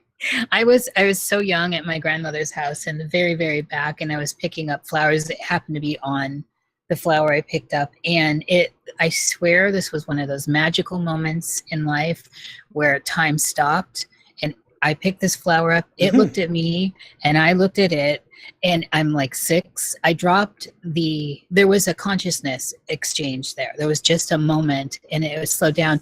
And as that moment ended, I dropped the flower, screamed, and ran like I don't know, it was a long ways back to my grandmother's back door. And as I got into the back door, it stung me on my hand. Hmm. It was a As a bumblebee, reminder. the favorite cute ones. Yeah. So that's how I learned about bumblebees. Where were you when that happened? In Des Moines, Iowa. When I was 6 in Connecticut, I was stung by, I think, 30 bees. 33. I was stung by 33 bees. Oh my God. Holy Just the crap. movie My Girl? I made up the 33. I don't remember how many it was, but it was But multiple. multiple. Wow. Were they honeybees or bumblebees? I don't know. There was a hive in the shrubbery that lined our driveway. Then that would have been It would yellow. have been- That's Yellow, yellow. yellow jackets, yeah. And my neighbor kid Those hated are me, wasps. threw rocks at me at the bush, and I ran away screaming just like you, and they attacked me. Yeah, don't run away. I found that I learned that from the bee thing was don't run. That was the lesson. Because now I walk, bees are always around me wherever I go, and I can lounge around with bees everywhere. It trips people out, and that was like the moment it turned and it was really a conscious changing thing where I wouldn't run again. That was my lesson with that. Have you ever thought about getting like a colony and getting into the honey game? Yes, I had planned on it in the last couple years, and it's just there's been so much other stuff to get set up. But I like those drop hives. I'll be your beekeeper. Hey, I'll grow some marijuana plants for them to get the bee honey. Pollinate. Yep, absolutely. Yeah, sell that for like super money. I'll eat the It's not honey. that expensive. It's like Mhm. $40 a pound. This is getting me worked up. In what way? There's no way it's only $40 a pound. Dude. Talking about beautiful honey like that is, I mean, who doesn't love honey? I love honey. And all the different kinds. Yeah, Can you I like the imagine marijuana honey? Oh, They have it. You can buy it. I know, but what's better than having grown it, had the relationship with the bees and the plants? Do the bees get high is what I want to know. Let me tell you about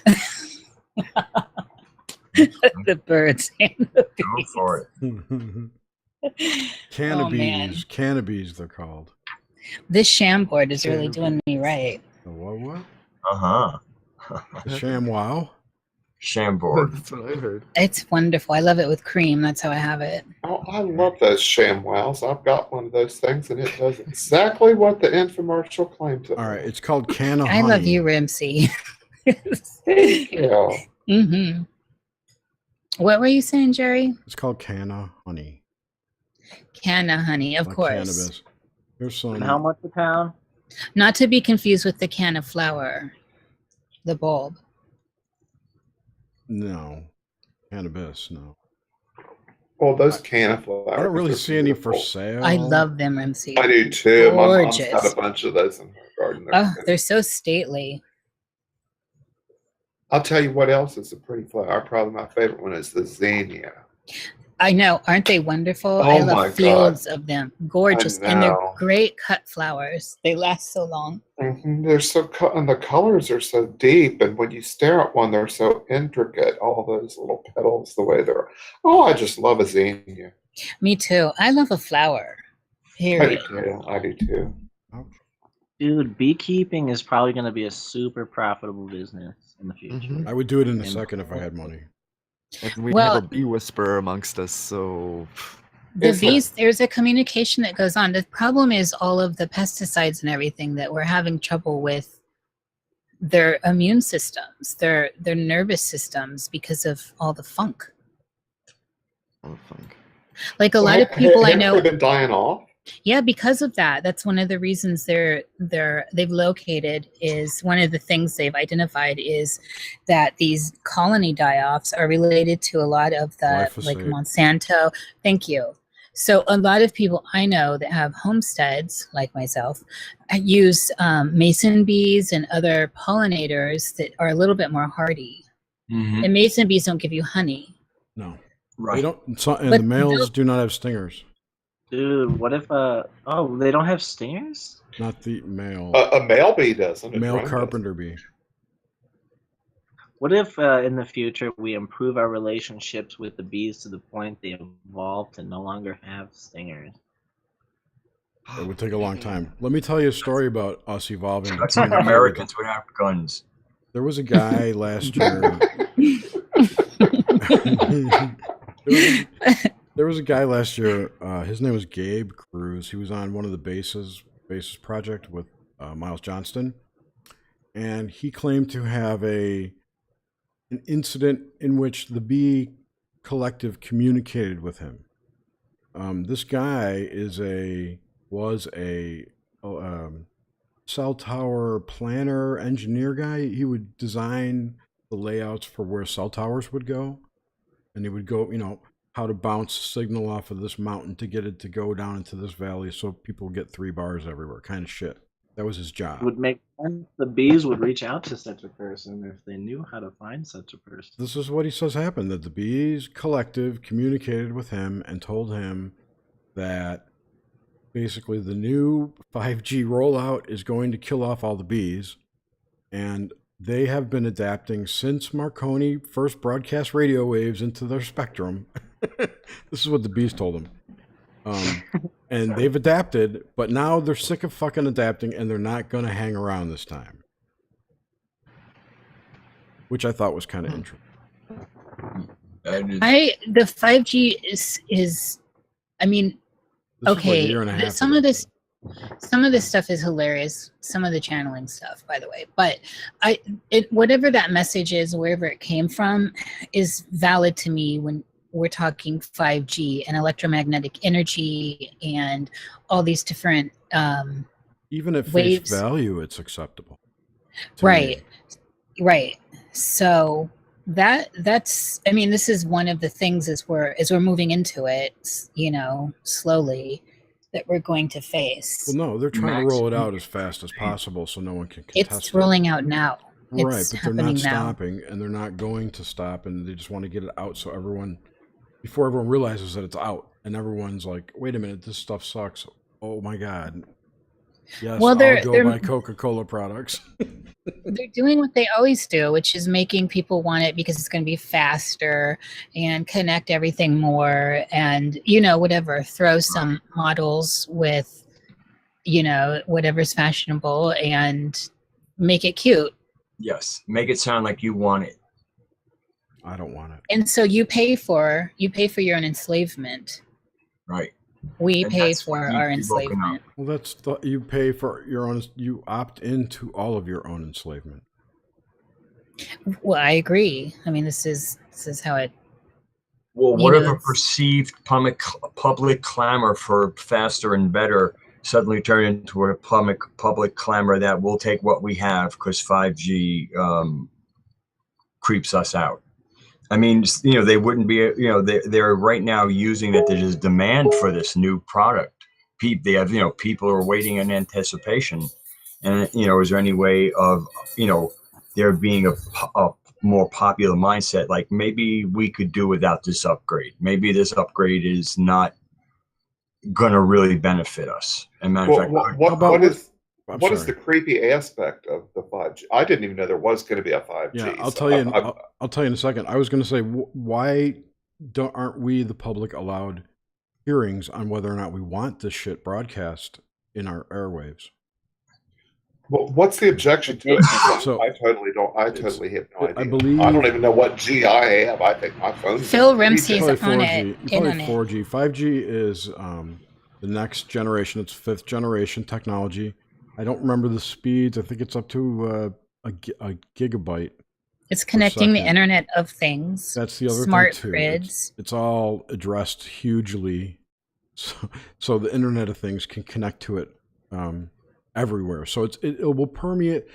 The idea is that it's a high enough bandwidth microwave that it will permeate everything, houses, walls, so it can get to your fridge, so your fridge can connect to the fucking internet. I don't want my refrigerator on the internet. Yeah, but you're still going to get bathed in microwave radiation, like everybody So we're else. dealing with.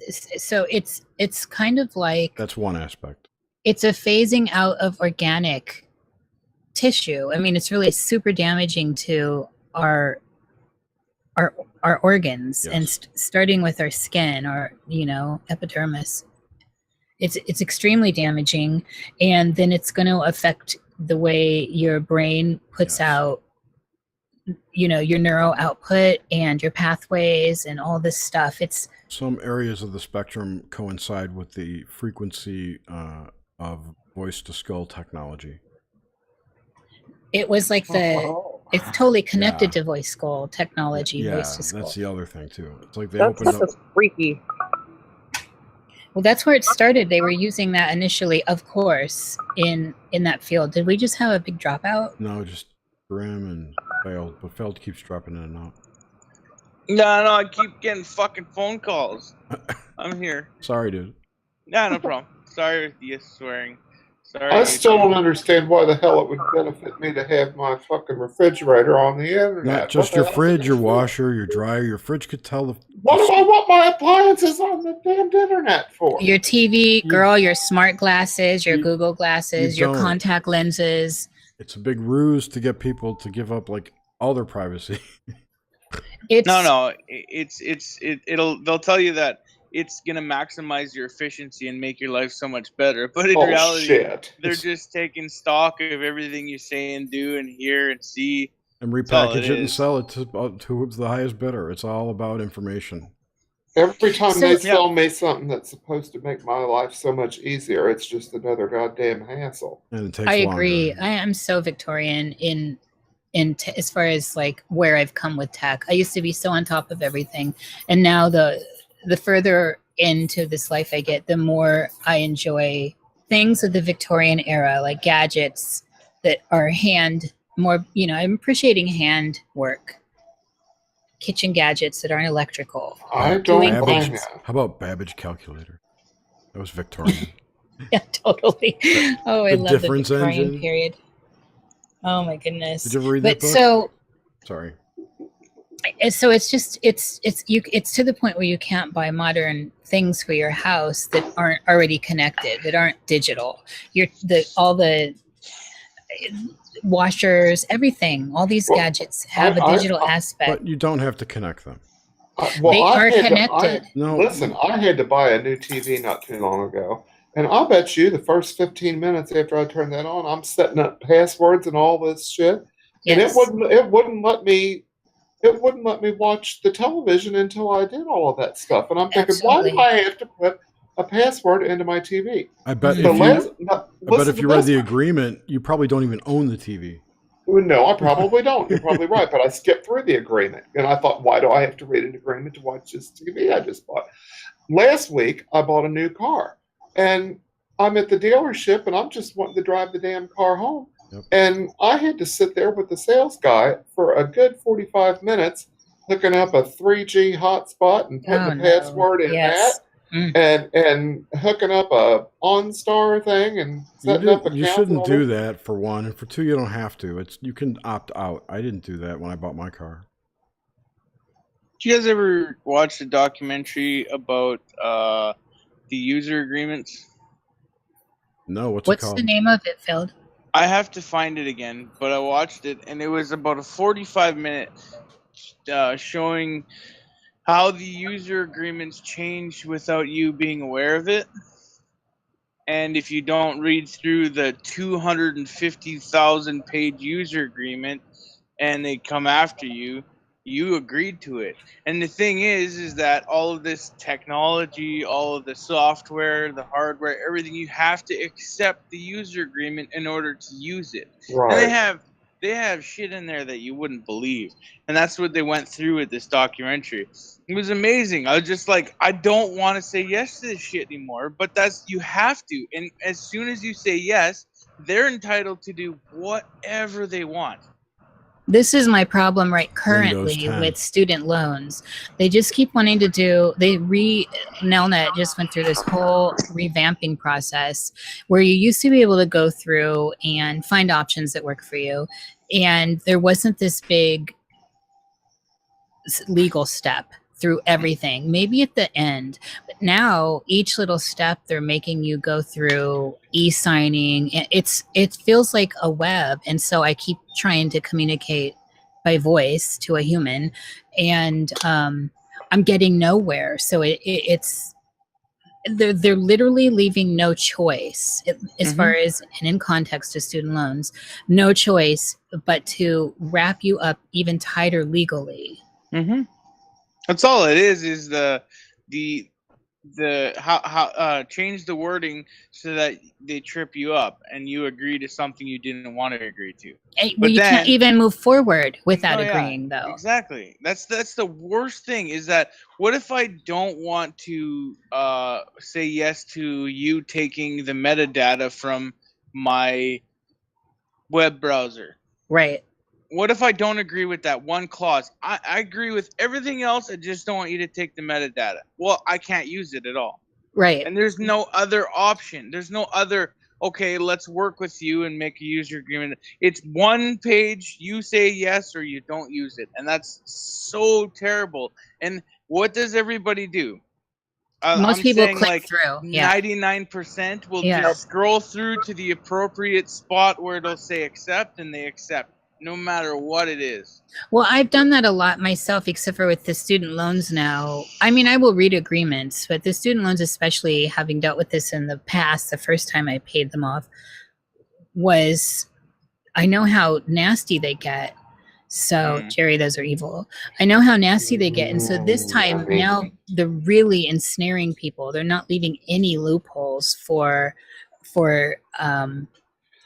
other options. You agree, and then you're tied into whatever length of period is in their small, the small wording. That then sometimes if you default, then you get a balloon payment. A balloon situation happens, and then you open yourself up to incarceration and all this crazy stuff after they've gone through the forfeiture of your assets. So I think it was No Agenda that they were talking about.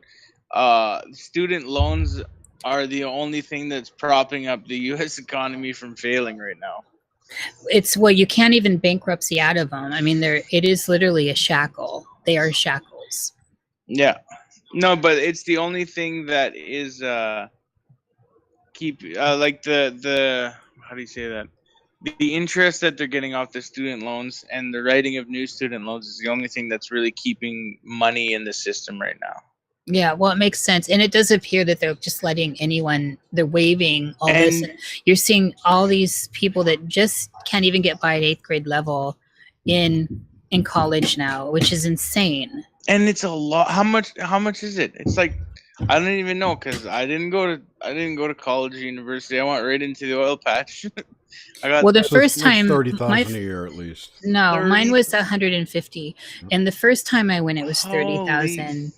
When I just got accepted with half scholarship for 70,000 to PNCA out here in the Portland area, it's a private accredited school. It's one of the best art schools in the nation, oldest. It's been posh in its day, but that's what it runs. So you want to get your graduate or master's degree there, you're going to be in debt. I think it's just for rich people in the end. I mean, come on, it's an art degree.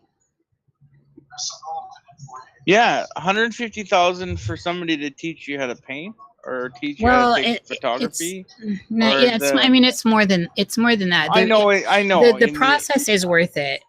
In the end, it's just a racket. The dollars are a racket. The dollars, exactly. Like, I could understand if you're going to be a doctor to pay $150,000, but like, I don't know. Even as an engineer, and that's $150,000 that you have to pay. And you can't get out of it. You can't declare bankruptcy and leave it. That's why I dropped out. Pay that. I dropped out after 1 year.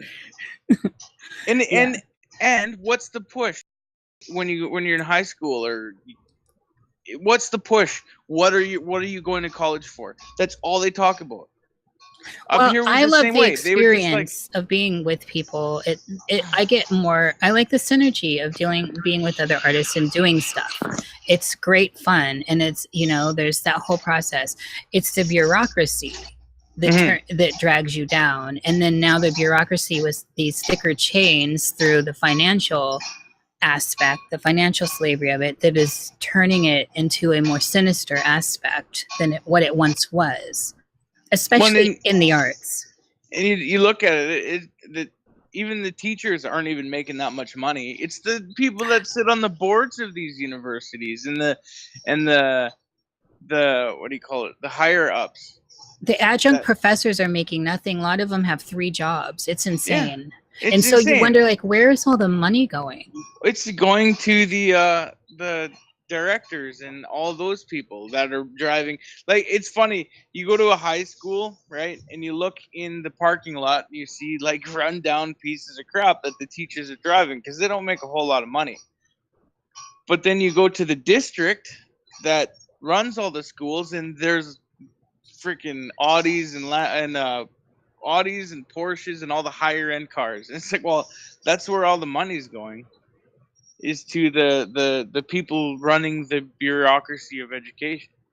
Well, and the thing is that what I noticed is that when they give you these great scholarships, and yes, they do it on merit, but they also, now the scholarships are so gigantic that it sounds like a great deal. So it turns that 125 to 150, depending on what you're going for and what you need, into half of that, essentially, right? Or less than half, which is still a huge chunk. And then there are, of course, with scholarships and all that, the free money, so to speak, there are the whole, you have to maintain, of course, your GPA, and you have to maintain certain standards to secure those. So it seems, in the beginning, it seems so, it's ego inflating. It inflates your ego. Is, wow, I got all that free money to attend this. They don't apply it unless you actually make it to the end. So you make it to the end of your degree, and then that money actually kicks in. So if you quit, or if you take a break, then all of a sudden that doesn't apply. You have to go through the hoops to get it again. If you don't get your degree at all, then it doesn't apply at all, and you're liable for the full amount. It's tricky. No, it's legality of it, right?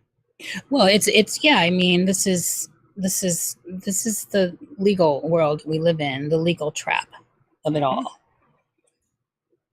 Yeah, I don't know. I like I said, I didn't go. I didn't like school, so I didn't feel like continuing to go to school was not a good idea for me because I probably wouldn't do it anyway. So I don't like the indoctrination aspect of school itself, but I like the camaraderie. There's this wonderful aspect to a brotherhood of sorts, where you go through a process with a group of people where you're learning. And if it's a good old school proper institution anyway, you're moving through, you're learning these things together. So in context to art, you're learning how to paint or sculpt or write, whatever you're doing. And there's not a lot of indoctrination that goes into that. That's why the arts are great. Yeah, I can understand. But then you go into like law or political aspects of it, and they're indoctrinating the hell out of those people. Well, I think it's also the lower level. I mean, I don't know. It's now not I so look much at in college that you get indicted. It's more of it's the grade lower, school, yeah. But college is now, if you look at the United States, though, they're a different beast than they were. You can't. I mean, really, some of these great old school universities where free speech really did mean something and freedom of opinion meant something are now, I don't care where you fall on the spectrum, there's a certain, something has shifted where it's not okay to have contrary opinions to the populace, and they're literally shutting you down now. And so the one of the safe things about university in the past, especially through antiquity, is these are the grounds where we're able to debate, where we're able to talk about things, where someone can play the devil's advocate, or I can come in contrary to what you believe, and we have educated we converse in an educated manner with decorum and a civil manner, yeah. Right, where we can even have a beer afterwards, where we literally stand against as polar opposite to each other, but we can get on. But- Nowadays, you're shut we up, do you're like shut our off. Fight to the deaths. We don't get them anymore. It's just not like that anymore. Now it's total censorship, and we've seen it bounce back and forth from side to side, but it's still like there's this whole open freedom aspect seems to have gone into the undertow. Isn't it kind of like debate has been reduced to the debate team only, and nothing, like nothing's ever critically looked at? True, but it's also an outcome of what I would call identity politics. And very much that's so. kind of spiraled, and out of that have come these little collectives who are offended by every one other collective, Yeah, you're not allowed to have a contrary belief. That's what I see nowadays. But the thing is, the point of all this is, if you encounter these people, is don't back down. Yeah. Everyone backs down because the millennials have no fucking spines. Well, they're shutting people up. I mean, it's calm down with that. Come at me, Jerry. They don't want to look bad. They don't want to get in trouble. They don't want this. It's a laundry list of programmed worries. I think for I don't speaking their consider mind. I know you guys consider me a millennial, but I don't consider myself a millennial because I'm really close to the cusp of not being one, so I just choose not to be one. Millennials probably not it. What's beneath that? What are my kids? I don't know. They still what call are them the millennials. what are like the late 20 90s. Centennials? Late 90s. No, they still call them millennials. I think so. Well, they got to be up into the, if you're 20. Killendale, how old are you? 28. You're not 33 like everyone else. So, but he falls in the millennial generation. I'm 31. I know I'm in the millennial millennial. OG. Hey. I'm talking about people who are 10 years younger than you. Right. Yeah, the I don't people know that are what now that- 20. They haven't come up with a name for that yet. Yeah, well, they whatever haven't that come up is, with a those name. people would rather not look bad in front of their friends. Yes, they have. There's a name from they're the Crystal Children. Crystal children. Dear. Anyway, The snowflakes. They don't want to get the snowflakes. They don't want to look bad. It's all about optics. Yep. I agree with that. And that has led to this. Because Did you see that viral video of that like slick-haired blonde kids touting like some metaphysics, astrophysics type stuff, and like the narrative of it is like he's like a super genius kid. No. Oh yeah, I've seen him. Max. Is his name? I think. I mean, he is on some high level thought there, but at the same time, like I don't feel like what he says is close to what I would say is genius type stuff. Right. But yeah, I mean, it's just ultra sensational, ultra prefab, ultra plastic, and just kind of sell, and it's funny. Like people are getting ultra vicious, man. Really? Yeah, dude. Like I've had some random occurrences with people from like an app called Let Go or something like that, where you just sell some of your stuff. Yeah. And dude, it's funny the kind of game people are running out there these days, man. I think it's kind of getting economically depressed, man. What do they do? What do you mean? Just like drug heads will try and like get you to like give them a ride somewhere, stuff like that, or the kind of like people have like fake money and shit like that. Yep. Fake money. Wow. Fake money, like counterfeit bills? Yes. Or entertainment money. Or like the fiat Federal Reserve bills. Oh, dun-dun-dun. Where's Grim? Kazinga. Brandon Young is active again. How was your family dinner? Oh, it is good. Yeah, they're all in bed now. So.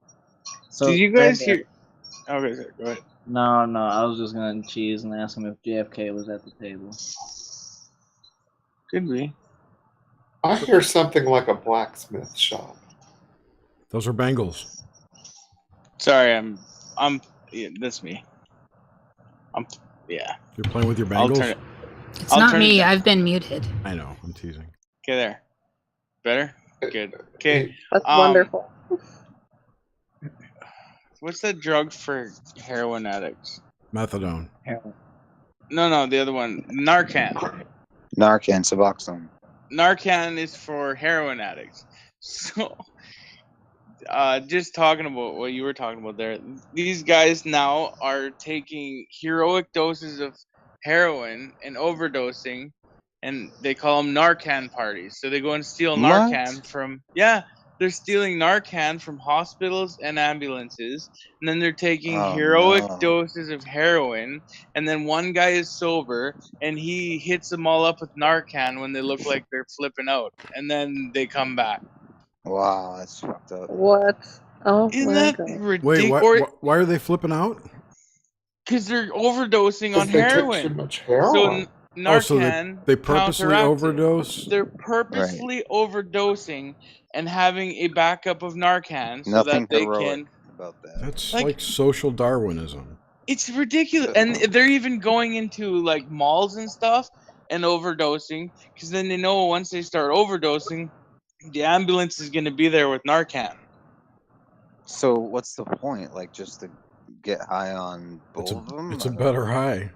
It's when you get high and then you get high again, you're always gonna try and chase that first high, especially with heroin, because that first heroin dose, I hear, because I've never done it, that you get like it's super wild, but you'll never get to that point again. Oh, gotcha. Do you think they're probably actually chasing near-death experiences? Because I hear when the brain starts like shutting down, it floods your brain with like a bunch of.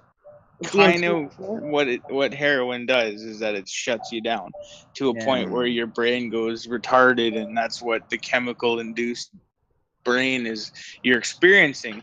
So that it could be that they're trying to have near death experiences to get a better high. It's ridiculous. Wow. I heard that and I was like, Do you know what's God. Do you know what's interesting about that? This is where our fucking society is heading. There's a show out, dude, that just came out where people are using like AEDs on themselves to kill themselves and bring themselves back to life, and they get like superpowers. I just watched this movie, or I'm almost done watching this movie. It's on Netflix called The Discovery. Right. And it's about Robert Redford figured out definitive proof that there's an afterlife. Oh wow! And well, his name's Dr. Harper of the Harper Valley PTA. Harper, I forgot his first name.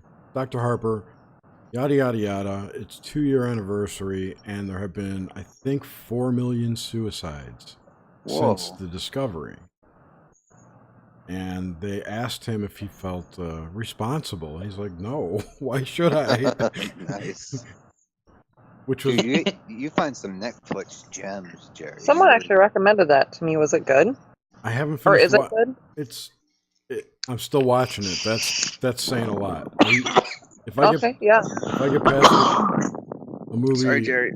If I get past a movie in like an hour, I'm gonna watch the rest of it. Another one I saw recently was called The Circle. Who's breathing into their mic? You still are. Circle. It's not me. No, Not me. I've heard of The Circle. Not me. I think it's Brandon. He's showing up on my screen. Someone's vaping. I don't know. It's not. Okay. I'm sorry. vaping, but I'm not. No, it's sucking not on it you. right It's someone's now. got a mic next to their face. It doesn't matter.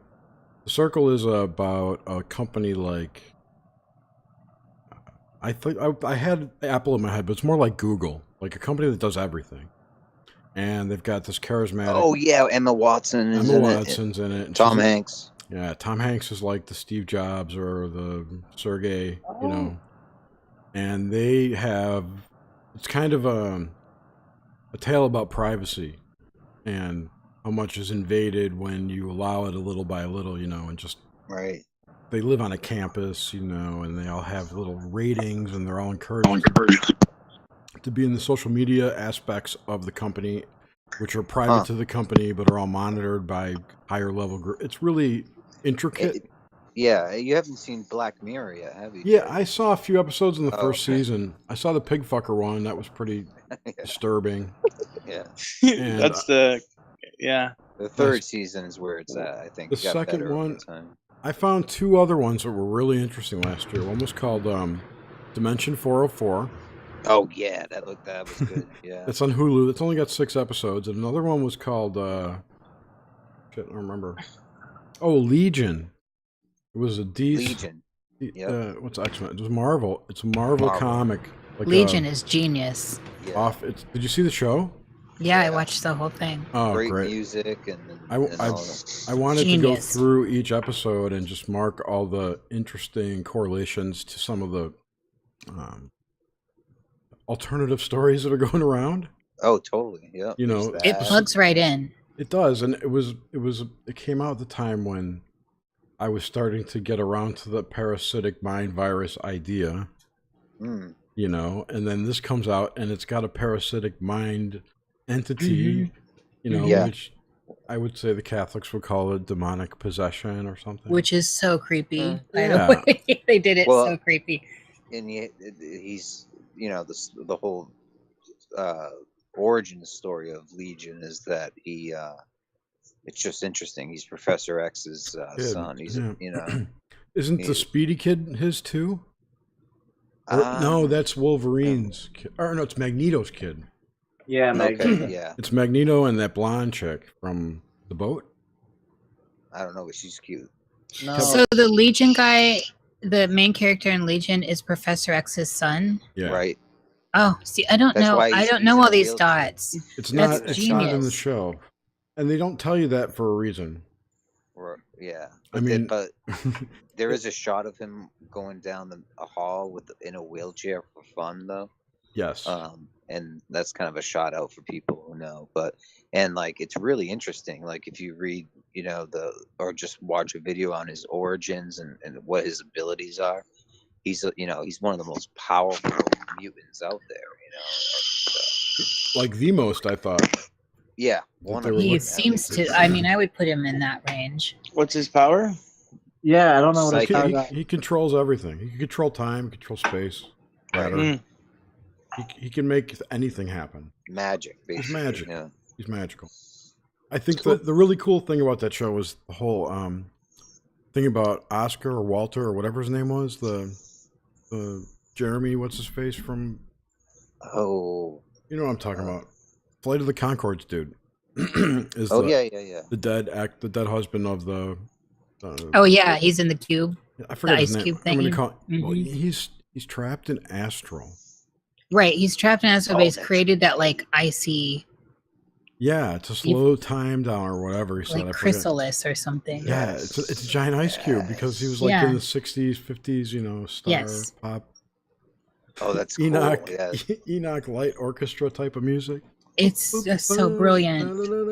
Enoch Light. I fucking love Enoch Light. Whatever. I thought Electric Light Orchestra. I love them too. They're one of my favorite bands. There's another band called Enoch Light? There's an old band from the 60s. They play what you would consider probably Muzak or elevator music. Yeah. And like Henry Mancini with no lyrics and faster and more samba. Cool. It is cool. It's like 50s space music is one way to describe it too. Cool.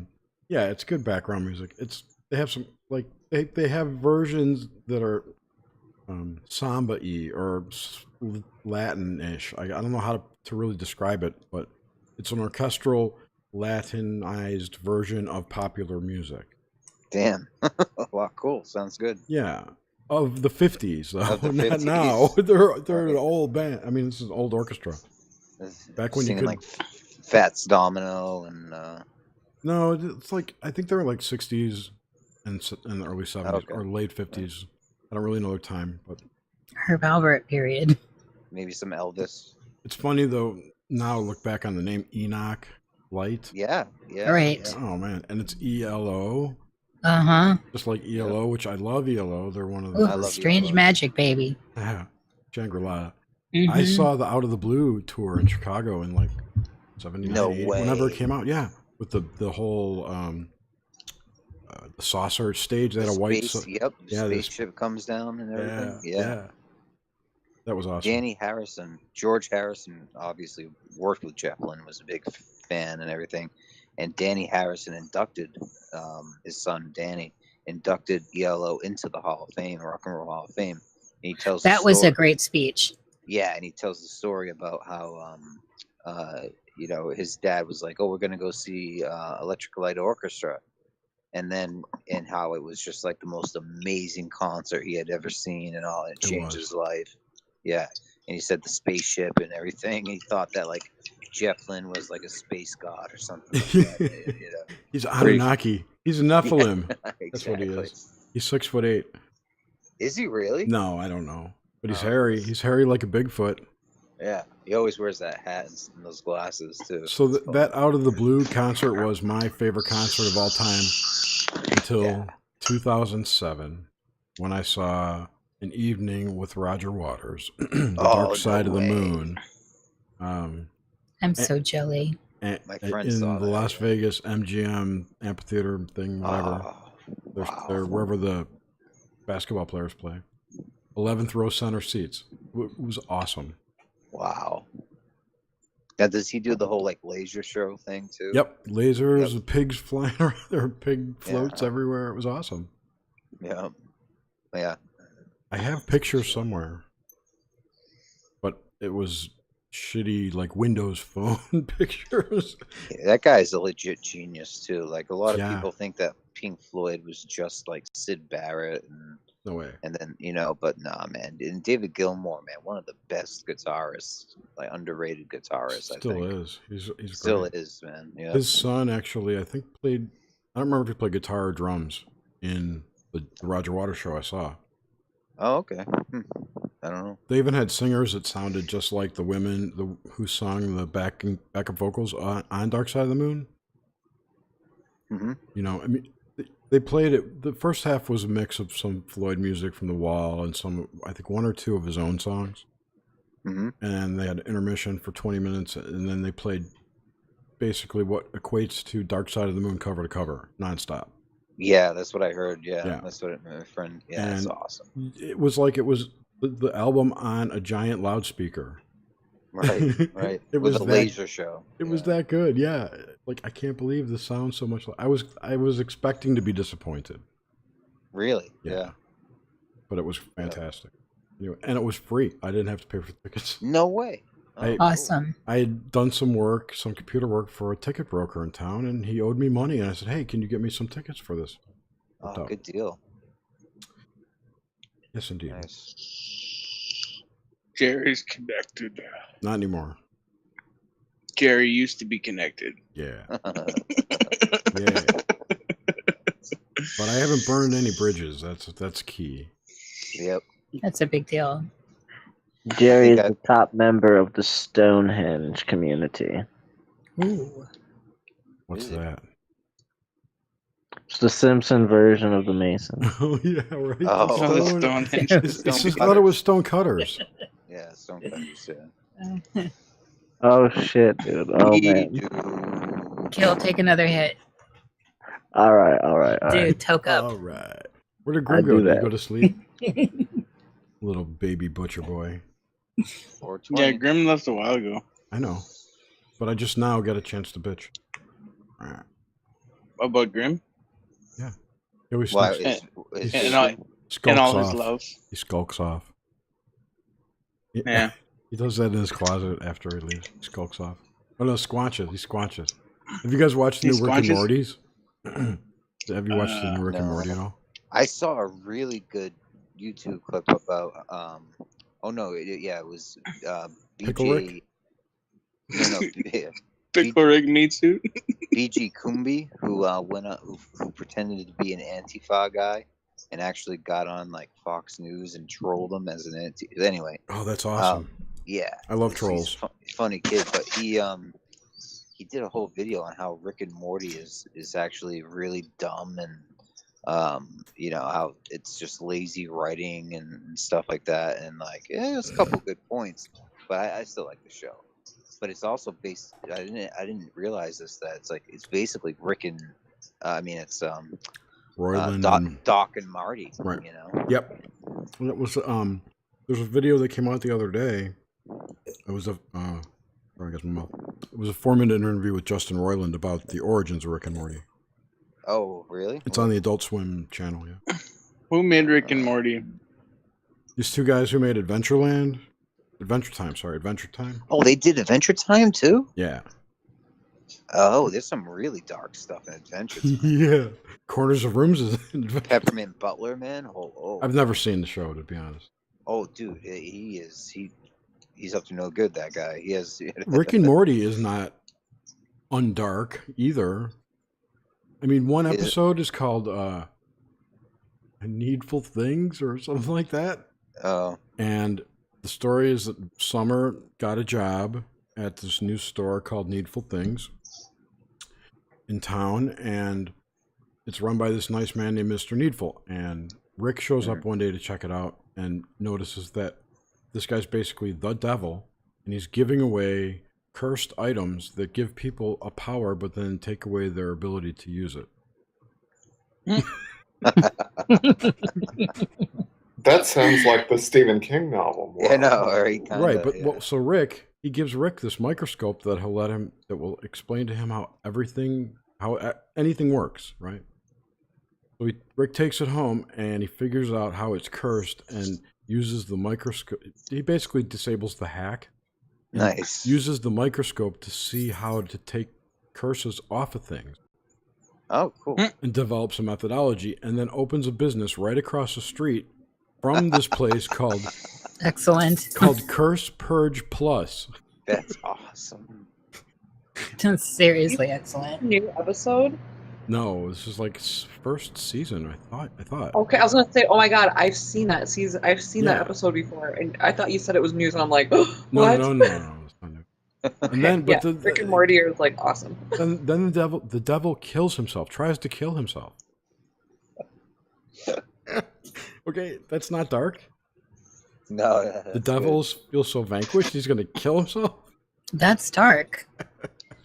Well, in Adventure Time, Peppermint Butler apparently has like his own crypt in his basement, and he sets up, his magic circle with the pentagram, inverted pentagram. Is that the kid or the dog? Skull.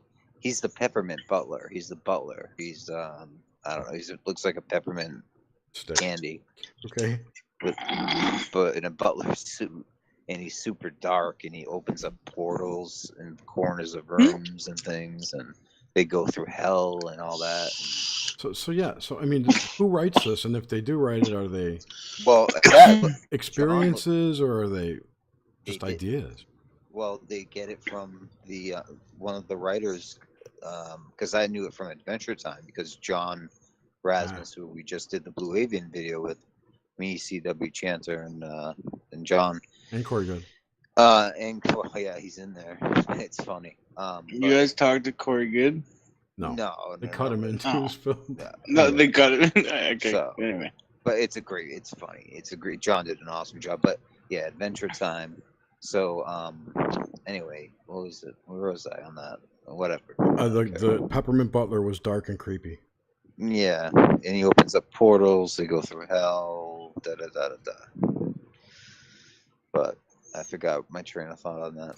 I fucked you up. Sorry, bud. How was your interview with Jenny Moonstone? It was great. She's super. She's just what I thought she would be, which is really smart, funny, and beautiful. So went well, and we're friends now, which is great. That's a step closer to the future ex-wife, as you were saying. We see your master plan. Yes, she will be mine. No, yeah, she's great though. Yeah, she's cool.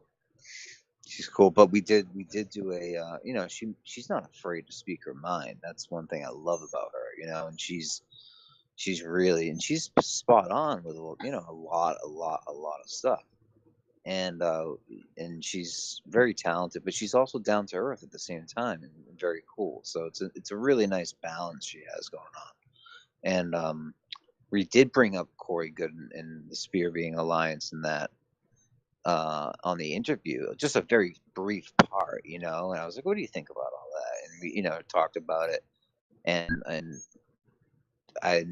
immediately the Spear Being Alliance the day after, because we were talking about Corey's kids and how, you know, Podesta is related to all the UFO people and all this stuff, and you know she's big on that Pizzagate stuff. So, and she's like, "Really?" So I was like, "Yeah." I was like, "Yeah," and then, you know, and I found out some information too. Well, the very next day, Michael Sala, I think, came out with an article which was basically damage, because someone had to point out to me that it was basically damage control on what we had said in our conversation. Oh wow. You know, it was crazy. It was like word for word. It was like it was nuts. So it was like them condemning the pedophilia rings and stuff. They're on everything immediately, it seems. Yes. Well, listen, it's not. It hasn't even been an hour since we put up the Blue Avian video that we just did, collab video. It already has over 130 views. John put it on his Facebook, and since the Spear Being Alliance cult is all on Facebook, it's got like 100 views over there in 1 hour already, and it's just Oh wow. Yeah, and they're flooding his and trying to like spam him and stuff, but he never uses Facebook. But he just did it. They just are in this nasty. case. And that's one of the points that we bring up. It's is a hive mind in attack mode. Well, they're not love and light. They're the Right, exact service to opposite. others, my ass. And the thing that we get them, The other that is Corey. one of the things that we have that they don't have is a sense of humor. We have self-deprecating senses of humor. And Brandon, so, that is yeah. one of the things I think that I've been discerning between full human and possibly non-human is this Right. humor aspect. Right.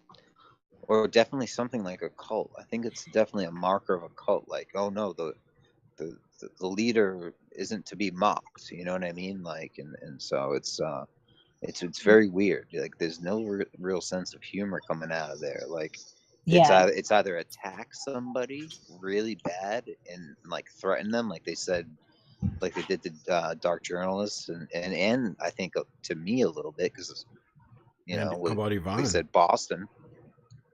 What's that? And Yvonne. Oh yeah. Yvonne. Not to mention all this. Yeah. Not to mention Yvonne and everything, and everyone else. You know, I even made a response video. Yeah, and then they took that down. You know, that video down. You know. Oh yeah, you did a great, Jerry. That was really funny.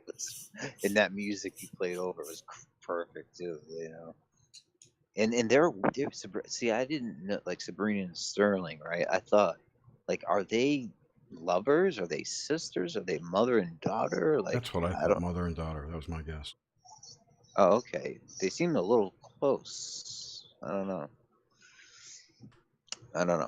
But I think they're a lot older than what I thought. You know, I thought they were like super young, but I don't know. 20s, 30s. Yeah. I don't really know. I don't really care. I don't care either. Yeah, I don't know. I tried to watch one of the woman's videos about, God, I can't even remember what it was. It was some crap. She was gonna go try some toothpaste, fluoride toothpaste. Oh yeah. Oh my God, I can't even finish watching this. No. Yeah. But yeah, man. All kinds of low-flying planes over the homestead today. Oh really? Yeah. Really? Yeah. I think in the traffic, well, it wasn't ever. Oh, I have a question for everyone here. So I did tune into the local news recently, the world news, I guess. I've been actually intentionally not paying attention this last month to see how that kind of energized me or de-energized me, whatever. But I now am aware of all this craziness going on with our government and North Korea and China. What are your thoughts on this? Like, it's a distraction. It seems more severe than it had been, though. Like, they've amped up the energy involved. I think it's strictly because the whole Russian hack the election thing has fallen apart. Mm-hmm. And Mueller is like chasing straws and going way off he's off boat right now. Like Definitely part of it. Yep.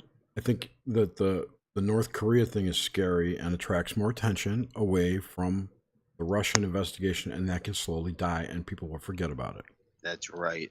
Yeah, because it didn't find anything, so they have to have something more, and just as impressive, or just as not impressive, but Well, how many months more are people going to wait for them to come up with some proof that there was? Yeah, this Russia bullshit is bullshit. Yeah. No, they have no proof. just as enticing. So if you go from Russia to North Korea.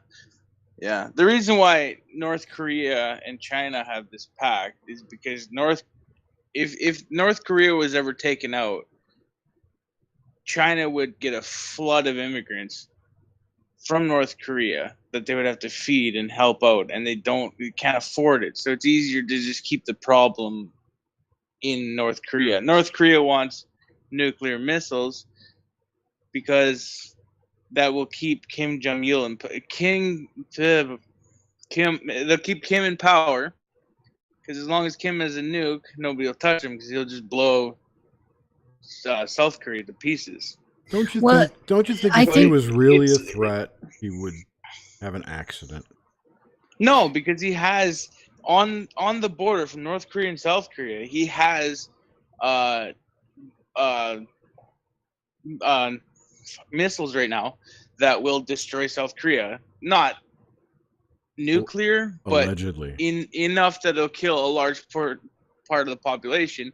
And that crazy guy's probably got, kill orders that if he dies, he'll, Well, what's changed though is the United States' stance is now way more aggressive towards North Korea than it has been in a very long time, with some very harsh things being said, like this is the line. And so far, Trump does seem to, be standing up to.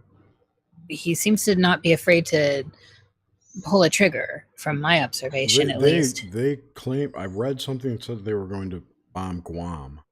Right, that's what I'm talking about. I just that came out this morning, I think. Yeah. Why would they bomb Guam? That Who doesn't make knows? sense to me at all. None of it makes sense. That's the whole Why thing. would you not go for Hawaii or California, or because they can't reach it? Yeah, they can reach. I think they can reach Hawaii, can't they?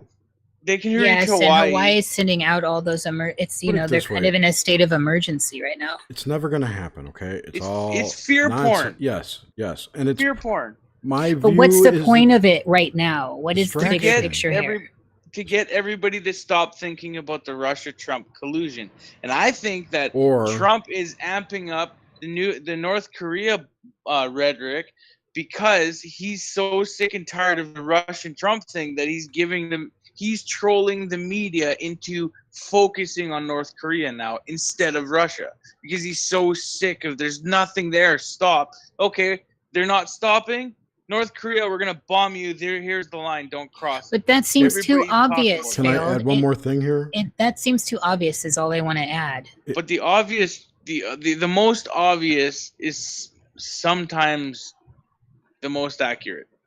I can agree with that. There's one more thing Jerry, that's been go for it. distracted from by these two things. First, by the Russian thing, which was a distraction from the DNC lawsuit and all that's come from that, right? And now you've got this from that, and it's also distracting away from the Imran Awan arrest and all of George Webb's findings, if they're true or possibly true.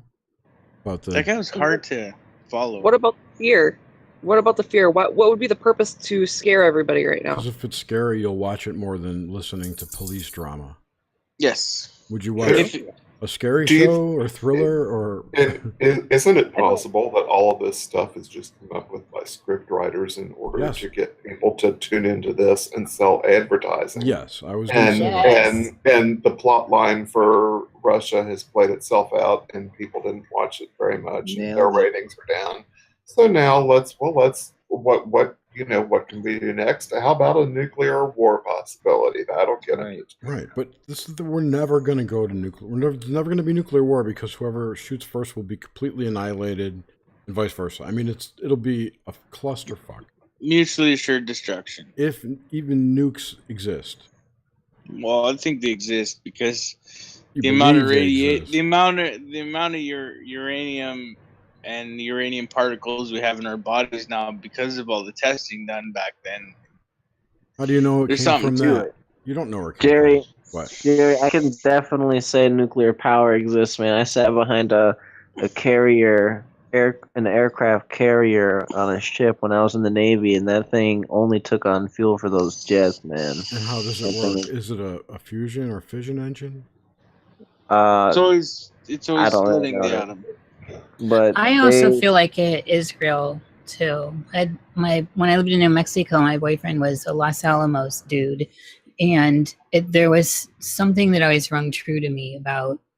He couldn't disclose what was going on, of course, but there's something that seemed I'm just skeptical.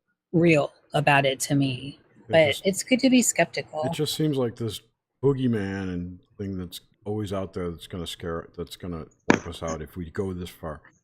And it'll always be something else that we'll have to do or give up, or else we'll get nuked by North Korea. But here's another angle for you to look at the nuke thing: is that why are all these small countries that have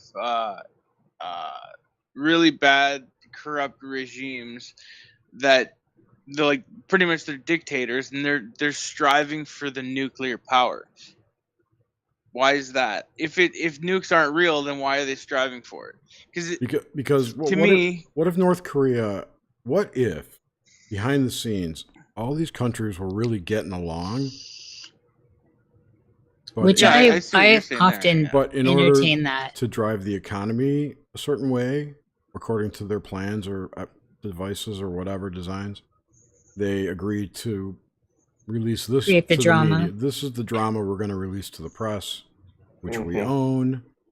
Just as Greg had said, they write the script, but yeah, I think it's more at that level, not the news level. I'm not saying I do think the they're news spinning a lot of plates, organizations. man.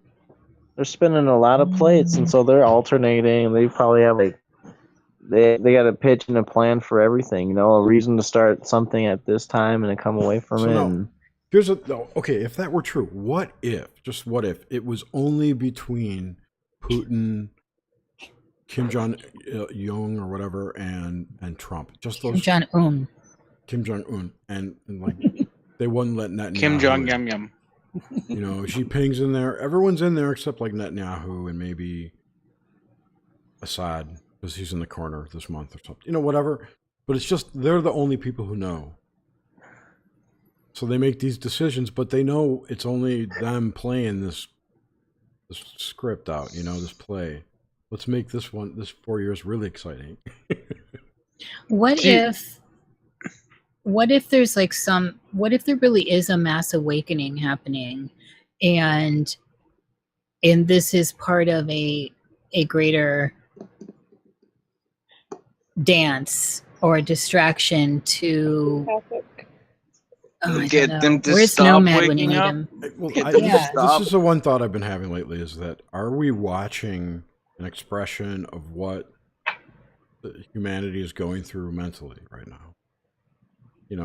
Is it really happening that way, or is it just a scrambled tangle? See, is I'm it just a TV screen that we're looking at over there.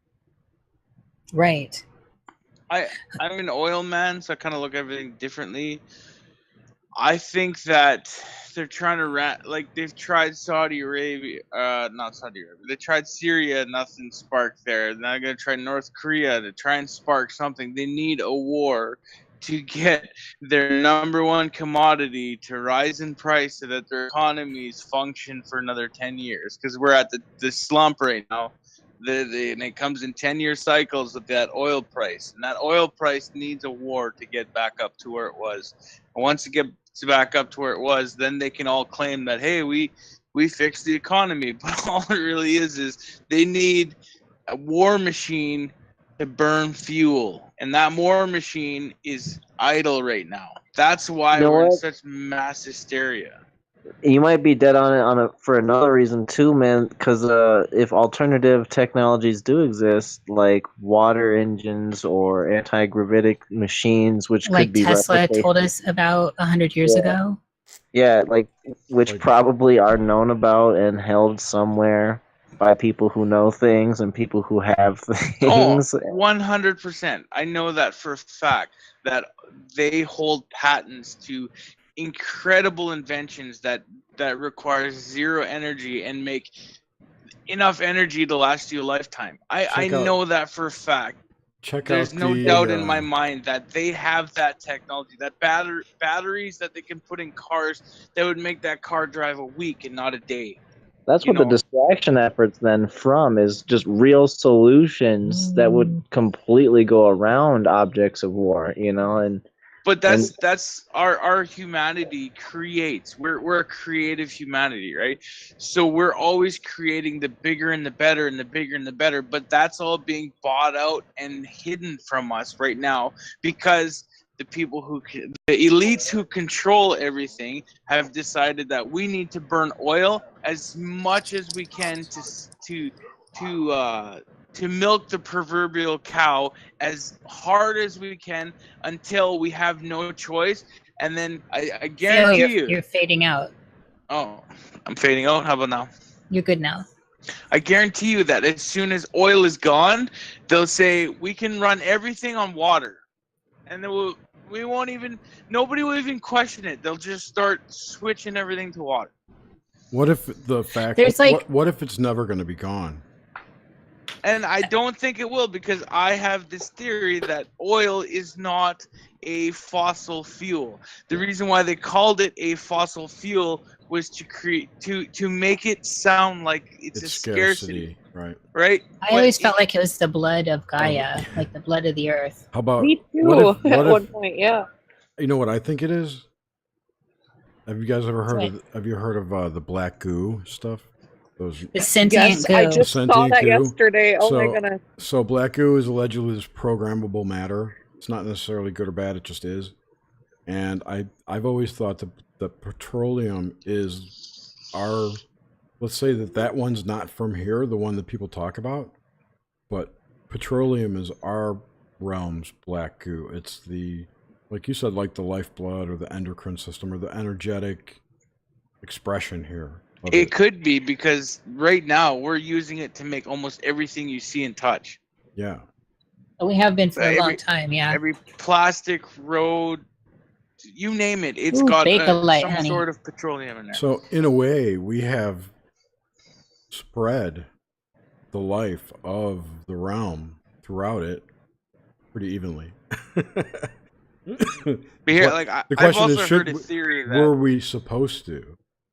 I've also heard a theory that because our oceans are so vast and the amount of biological life in the oceans is so vast that whenever the cycle, like life and death, right? So something dies, what happens to that death of that ocean creature?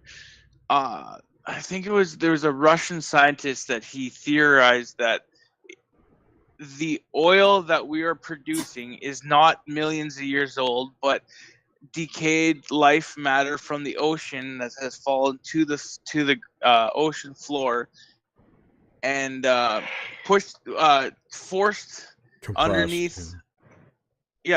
Forced underneath our the landmass, like the tectonic plates, forced under there because of the pressure of the hydrostatic pressure of the ocean, forced underneath the tectonic plates, and then underneath the tectonic plates being pressurized and mulched into oil, and that's what we're drilling.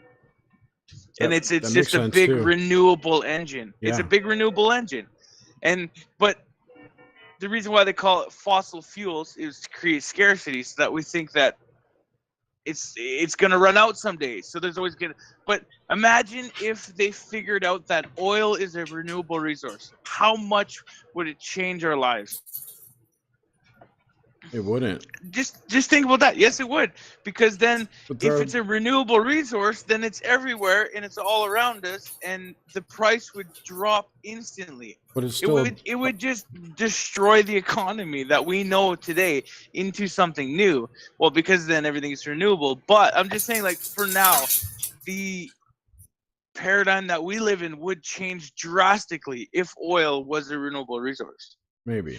But it's still possible that it's still a bad fuel, though. It's still polluting. Oh, it's terrible. And there are I know still it's better energy, better use of energy in other methods than petroleum.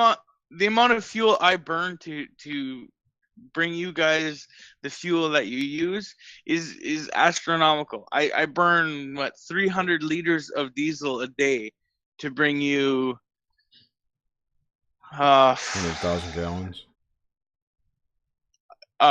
Cubic meters. I'll say 200 cubic meters of oil a day is 300 liters of diesel. You're speaking all that Canadian math.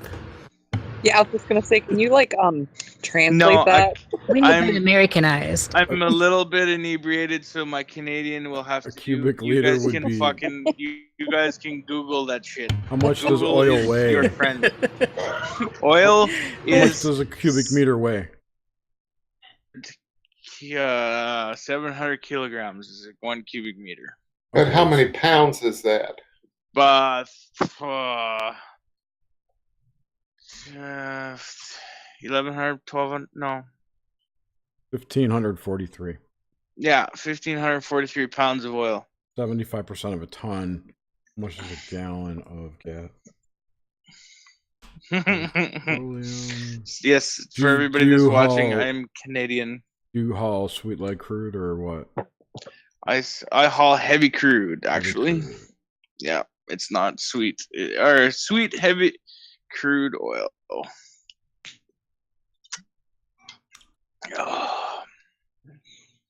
Which is like right out of the ground. You know what's the funniest thing? Okay, I'll tell you guys this because I don't care. Nobody knows who I am. 302 pounds. When I know who you are. Yeah, I haul. When I haul, I'm hauling 60 to 70,000 pounds of oil at a time. So, if there is an oil spill and it goes into a forest, this is the funny part. So you guys all think the oil that we haul is a deadly, dangerous virus. This stuff is packed with so many nutrients and minerals that if it were to spray into a forest, that forest is the greenest you've ever seen the next year. It is filled with so many nutrients for the forest. The amount, well, for us, the amount. But you're of talking act- crude, right? Before it's refined. Before it's refined. The refined stuff is garbage, bad. It'll Right. kill everything in sight. The Yeah. crude, the stuff they're coming directly out of the ground makes the forest so green. You wouldn't believe the aspect of green. It's insane because So I've it's like seen it. life Where, force. sorry, say it again. So it's kind of like a life force then. It is yeah, like the Native Americans that are up here, they call it they believe that it's the life force of the earth that we're pulling out of the ground. And if you were to see what we see, it seems to be. Because when they take the petroleum when they take it out of the ground, they divide the hydrocarbons, they divide the heavy nutrients, they divide everything with pressure. That'll split everything up and divide it into fuel, whatever you want, whatever you need, right? And that's how you get your plastics. Like plastics are not dangerous. You can eat out of a plastic bowl. Well, theoretically, but that's coming out of the oil. It's a fascinating world that I live in out here. Anyway, sorry to bore you guys with the oil talk. I'm still trying to work out how many gallons of gas it would make. Oh, You you're still going on that. 20 gallons of motor gasoline out of each barrel of crude ever. 42-gallon barrel. No, okay, but Jerry, you're looking at sweet petroleum. Is that sweet? It doesn't say. You're looking at light sweet petroleum. Our stuff makes the stuff we haul out of the ground up here makes your shingles. It makes your roads. It makes that kind of stuff. Okay, it's not refined. This is like no. Okay. This is like road tar. This is the stuff you pave your roads with. This is not the stuff you put in your engine. You go to Texas, Saudi Arabia, that kind of oil cut, that's the oil that you're putting in your engine. But even then, they're using so many chemical mixtures and they're making synthetic stuff where they're not even using the oil out of the ground anymore. It's like corn. It's fucking corn. What is that synthetic oil?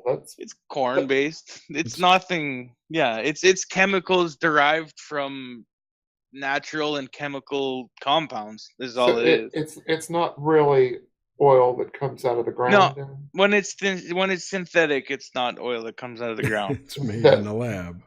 That It's car made I in a just lab, bought, yeah. it says It's a don't put test oil in tube. it. It's test tube oil. Yeah, exactly. It's artificially made oil. My car won't run with anything that except that synthetic oil. It said. Yeah, it's harder on because of the different kinds of alloys that they use the engines nowadays. The natural oil will actually disintegrate your engine at a faster rate if you over synthetic. So this synthetic won't break down like, let's say, your sleeves and your pistons and all that stuff. You won't get that carbon scarring and it won't mess up your engine. Carbon carring. Carbon scarring. No, I said it right. Come on. I know. I like to spoonerize, dude. Spooner.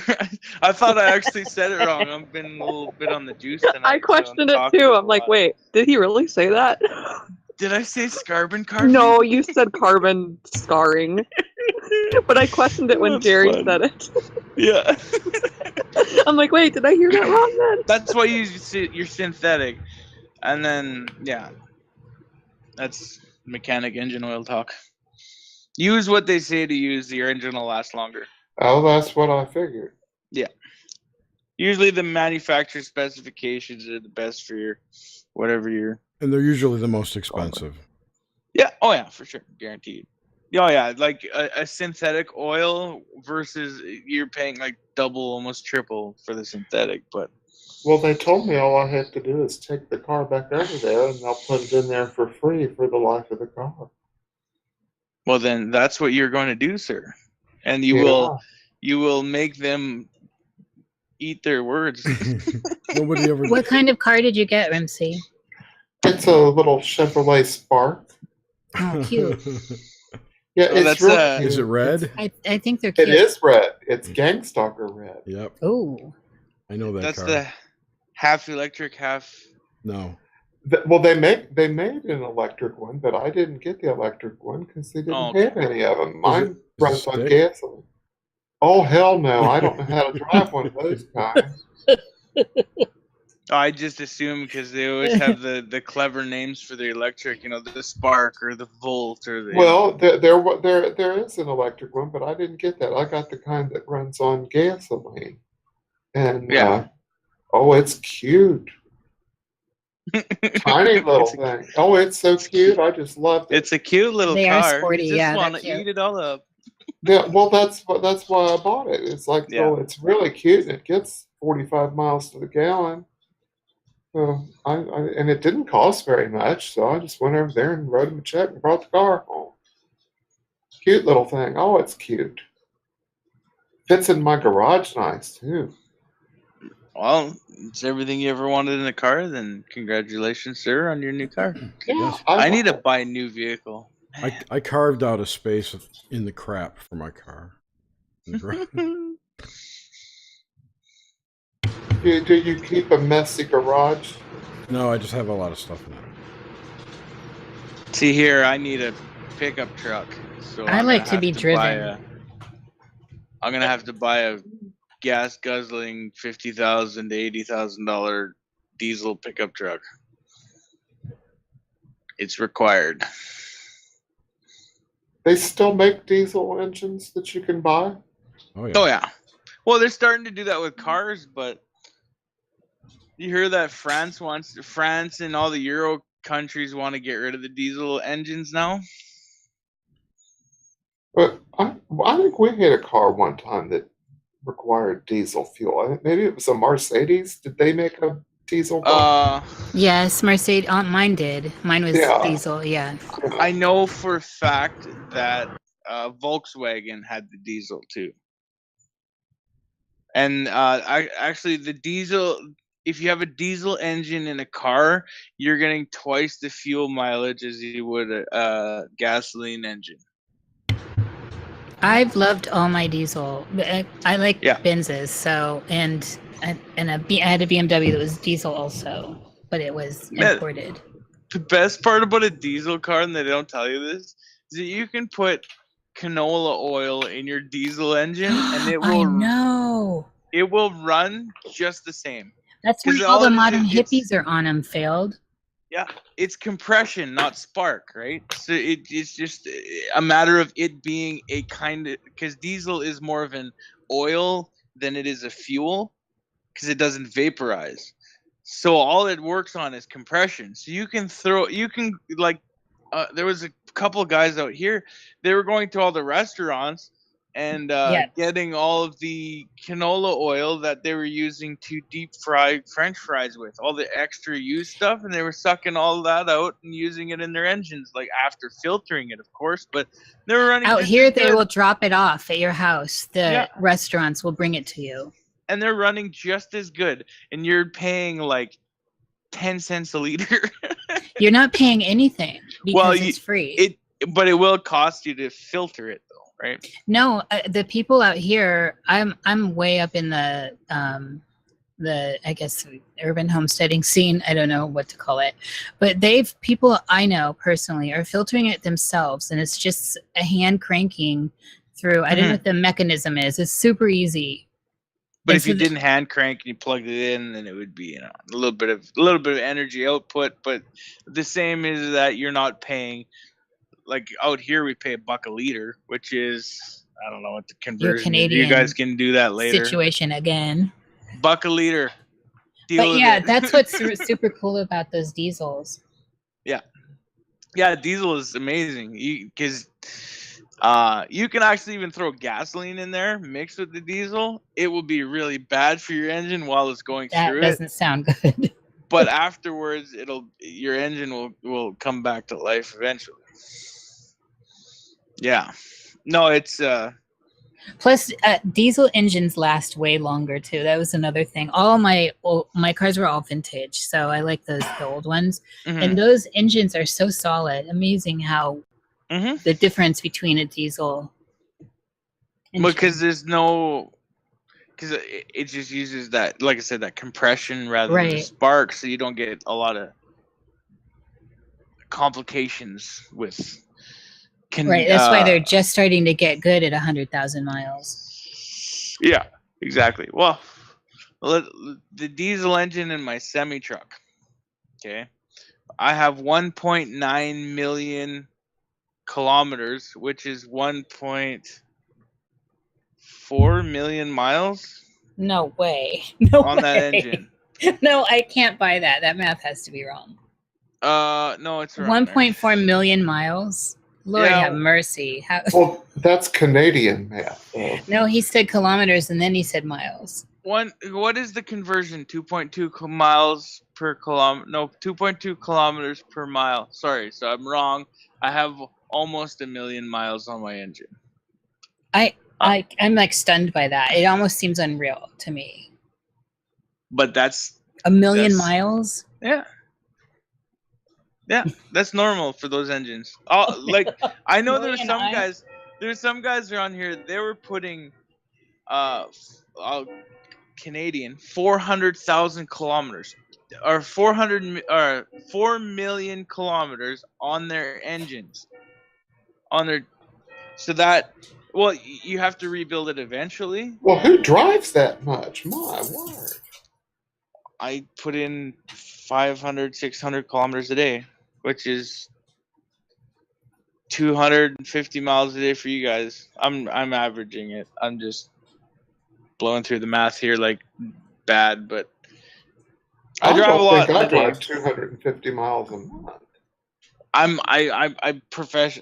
My profession is driving semi trucks, big rigs, lots of miles. He's a trucker daddy.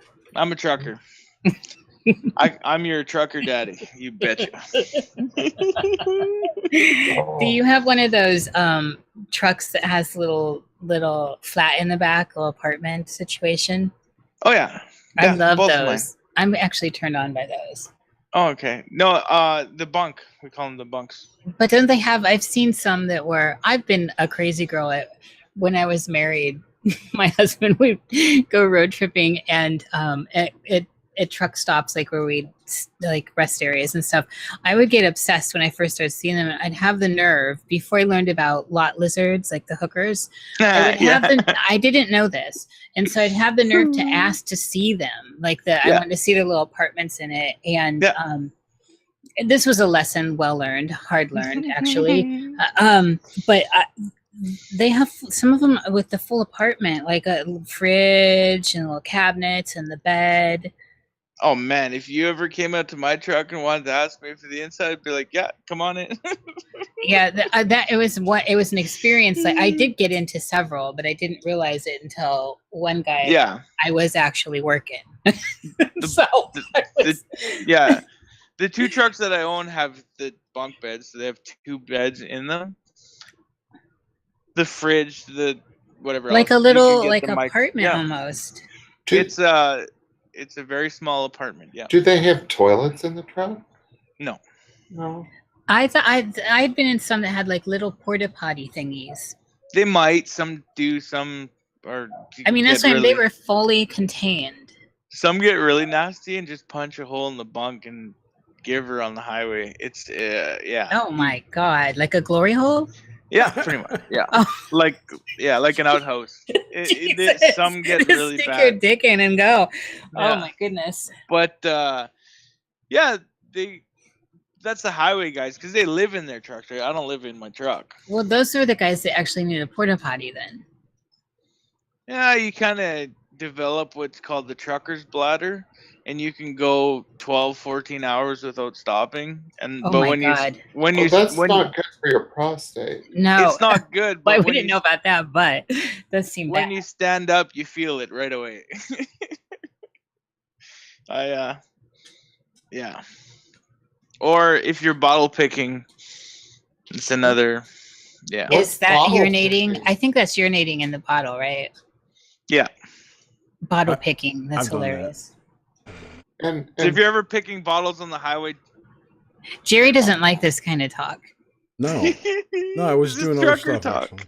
Actually. I don't have a problem with it. I don't care. What was it that it was the fork and the poo that really turned Jerry off? I think, or was it Jerry or Grimm? Somebody. no, it was Kilgar. Oh, it was Kilgar. He disappeared completely and was like, I know. I gotta go. It was Reamce. Someone had done a liver cleanse. Jerry had dated this woman that had done a liver cleanse, and she was picking through her excrement looking for the worms. Yeah, looking for the little buggers. Sure that, How would somebody get worms? From food, from sushi. I think that's Jerry something dated her. That's something your pet gets, isn't it? You get and you make them swallow a little pill. It's not. And then the they're not worms intestinal come out. worms. These are like things from seafood, from raw seafood type of worms. Or Oh well, if you're eating that stuff, you deserve to get worms. I'm afraid. These people that eat these goddamn raw fish and things that crawl out of the ocean, that stuff's nasty. You go to these Japanese restaurants and there's people in there scarfing down these tentacles and stuff, and I say, "Ew, get me out of here!" Oh, that's my jam. You know what? You know what my treat is? You'll That I get treat worms. myself- We lost Kilgar. Yeah. Yeah. If he's listening back, he'll just be shutting it off right now. Oh my God, that's hilarious. No, No, that's he dropped out last time with this. If I want to treat myself, It is sushi, and it is raw pieces of salmon and raw pieces of tuna, and just amazing. Just know you can get worms from that. I will have worms then. It's fine with me. Probably they can come. already. They can come along for the ride with failed. I don't give a fuck. And you could take the worms and put them on the end of your hook and catch more fish with them. Oh my goodness! Yeah, Oh, there you go. That's a closed circuit right there. That is efficiency to I the remember. max. I remember. I saw a show once on. It was. I don't remember if it was an insect or a worm, perhaps, but it lived in bird shit. So when birds would eat something that had this thing, I heard about this. Yeah. And it would grow in the bird's eyeball. And I remember, oh my god! I remember seeing video of the eyeball like pulsating out, like whoop whoop whoop. Yeah, the little worm would live in the eyeball, and then when it's time, it would go into the bird shit, and then go out. Yep. That's go rough. out. Oh my and god! Then attach itself or mate, die, and then the bird would eat the insects, whatever it would eat insects that ate the shit and catch this thing all over again. And then What about catch it all like in in the circle of life. in the Amazon, those parasites that go right up your willy? They have like a sense. They go right for the urethra. Yep, there's Get ones right that go up in for there. the ass too. Not a Oh, joke. somebody Not a dropped out. Killendale couldn't take it anymore. He's not having the worm talk. Yeah, those creep me out. Like, and Ixnay they on go right arm for it. ways. They just go right for your urethra. It's insane to me how nature works. It's like Everybody needs a little something up their urethra. I've seen some of those porns and that. And it's The just sounds, distressing. sounding. You need to get sounding. Yeah. want something. I didn't Oh, know yeah, what sounds. it was. Yeah. I'd never heard of it, and Michael was talking about it. I said, "What the hell is it?" And he sent me a video. It's like, oh, I'm not watching this anymore because it's making my penis burn just looking at it. It's horrible. Watch it a few more times, you'll like it.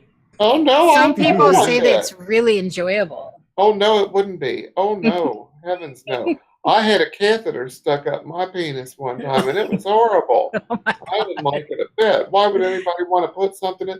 That's not meant for things to go in there. I mean, you wouldn't even want to put a bobby pin in. I knew a couple of guys who would take slivers of ice. They would make special ice cubes and straws. Oh my god!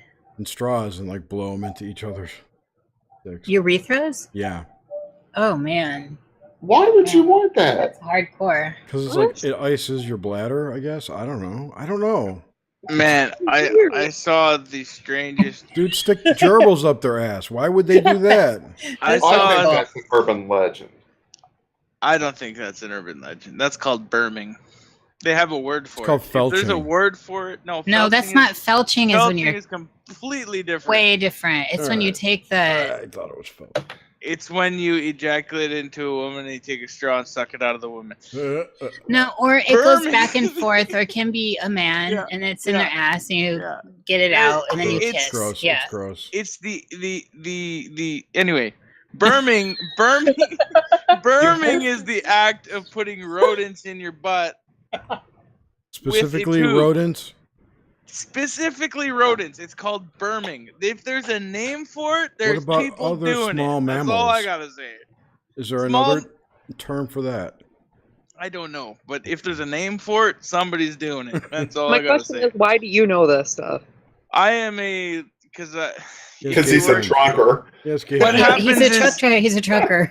if you work in the oil field, you collect a lot of knowledge about some really raunchy things, and that's part of it. Is a hedgehog a rodent? Does Is its the teeth, what? Does its No. teeth grow back? A hedgehog is it? I don't think it's a rodent. Jerry's Yeah. on the computer right there. Is it? I'm looking. I was trying to look up burming, but I'll be right back. I need to do something. hedgehog named Spiny Norman. Talk nasties amongst yourselves. Well, isn't there's a town called Birmingham or something? Birmingham, Alabama. Yeah, Yeah. that's right. Yeah. And I guess that's where all the people who do this live. Hedgehogs are not rodents. What are Sticking- hedgehogs exactly? They're mammals. They would not be burning if you stuck one up your ass. So it's just rodents then. Mice. I still haven't found it yet. Is a gerbil a rodent? Because I heard Yes. gerbils. Yes. Gerbils are very popular. How do you spell this Burming? B-U-R-M-I-N-G? B-E-R-M. Burming. B-E-R-M-I-N-G. Should be on Urban Dictionary. I just don't know why anybody. Doesn't that kill the little animal that you put in there? No, because the excitement of it is that if you Scrambles to get out. From what I've heard, is that it scrambles to get out, and then it eventually guess it makes its would. way. It Oh. eventually makes its way out, and that's the enjoyable part of it. Let me play something for you guys that actually relates to this. I want to watch. Wow, I'm sorry to derail it so much. Well, I'm going to take it way off course now, so watch this. I don't know. Do I have to watch it? No, just listen. Use your ears. All right. Is that working? I can see it. It says DJ Ron. Can you hear it? Yeah. Oh, there's a little gerbil or something.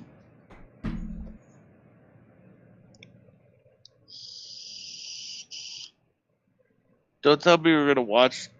It's a radio show. Here's a fax from Cooter in Orlando, who sends me a copy of a story that appeared in the Los Angeles Times. He says, a prestigious newspaper, not the oft-maligned Weekly World News.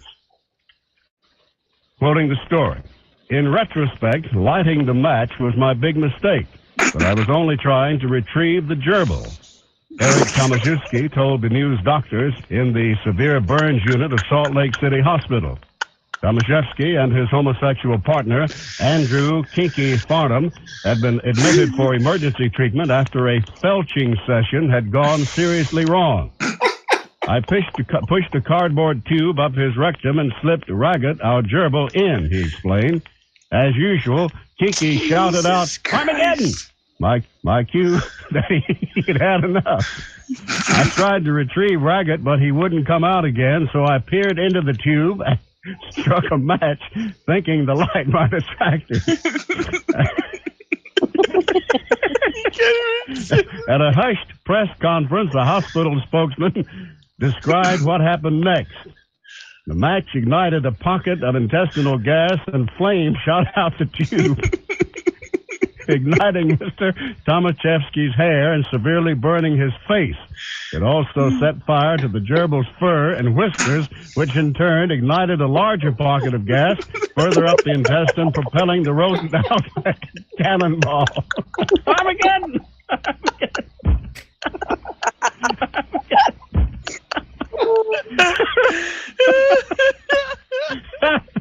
Tomaszewski. Yeah, wait for the rest.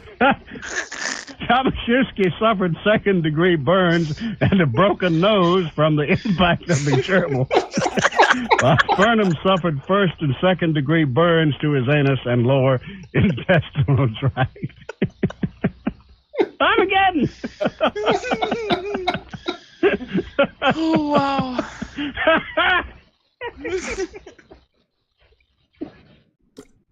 Yeah, that's funny shit. Is that a true story? Yeah, it's a true story. It was in the LA Times and reported on that whatever radio show that was on. I heard it in 94 or 95. I remember hearing it. You heard it live? No. Or you heard about it? I heard about it and a recording of it.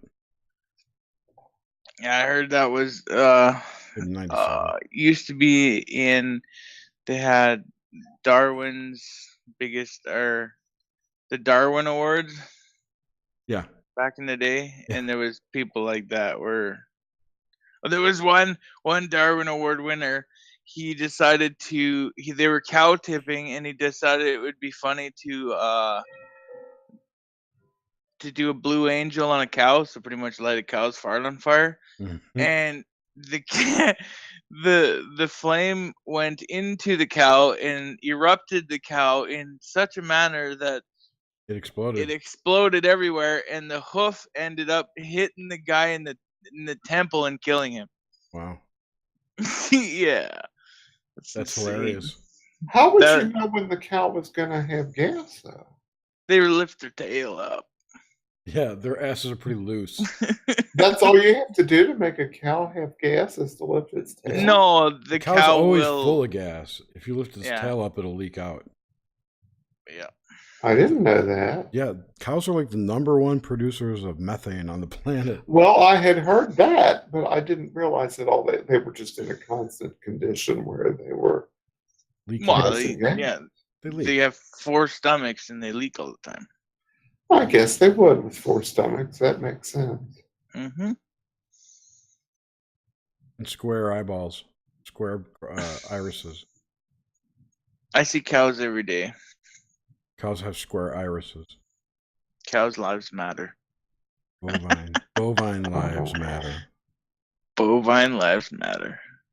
It's time for me to go to bed. Good night, everybody. Good night, Greg. Thank you Good for night. coming. Thanks for having me, Jerry. Anytime, guy. Thanks for coming, stopping man.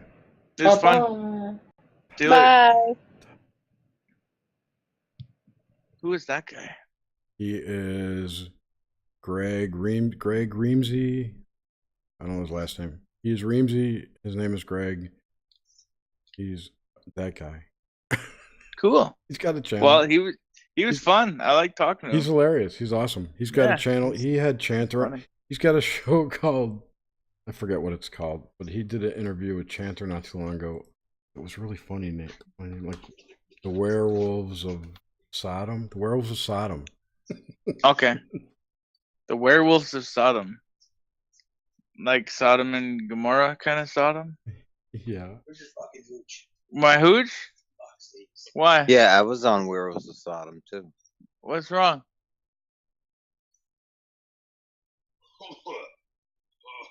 Yeah, so that's, I guess it's his show. What? I Yeah, thought he it was also- his show. Well, he Hang also on. does book I'm going to mute it for a collections second. Right. 'Cause- I've seen him on Shadows in the Dark or Shadows.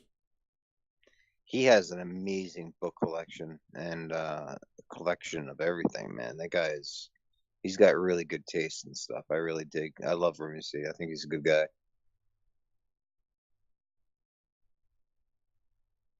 Yeah, I like him too. I actually met him through Psychic Vampires.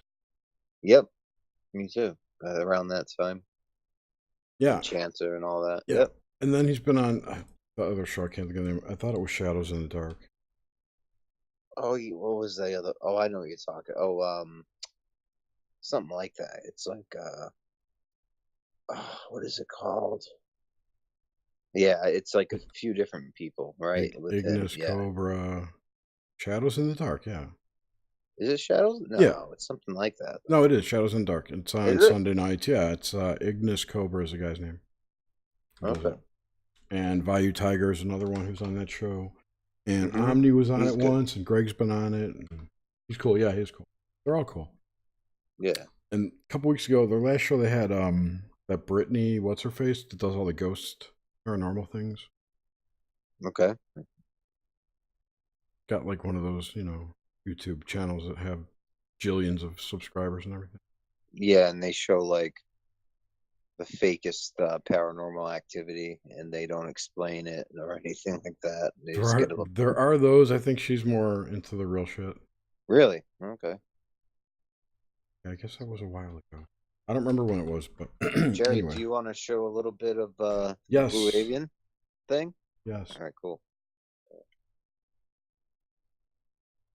Oh. Any particular part? Just start it from the beginning, I guess, and up to Chancer maybe. It's special, featuring Brandon Young, C.W. Chanter, and me, John Rasmus. In this episode, the main focus are the Blue Avians. If you're watching this, you probably know what the Blue Avians are at this point, or you have a good idea. So let's just skip past that and go into the critical phase of asking questions. Asking questions doesn't automatically make you a shill. Questioning the authenticity of a story doesn't automatically make you a Men in Black. I assure you, this video is not sponsored by Blueberry Red Bull.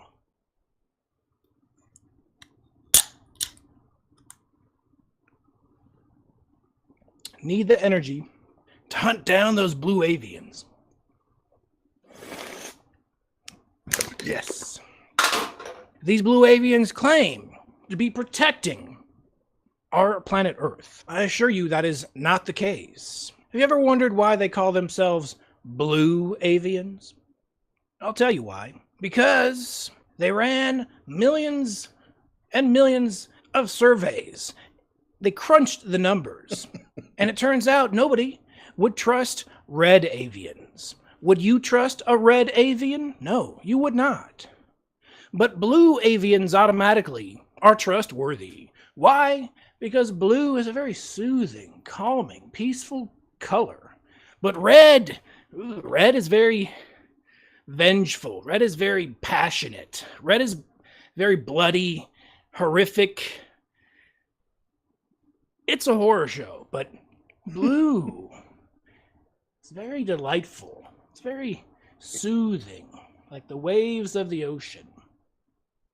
And that's why the blue avians call themselves blue avians and not red avians. That's a good point. But I assure you, their color is closer to red. Let's get down to business. The ambassador for the blue avians is a guy named Corey. Slow down, wait a second. Corey?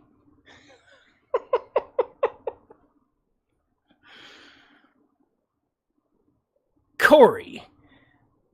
That's already suspect right there. Corey is not a name to be trusted.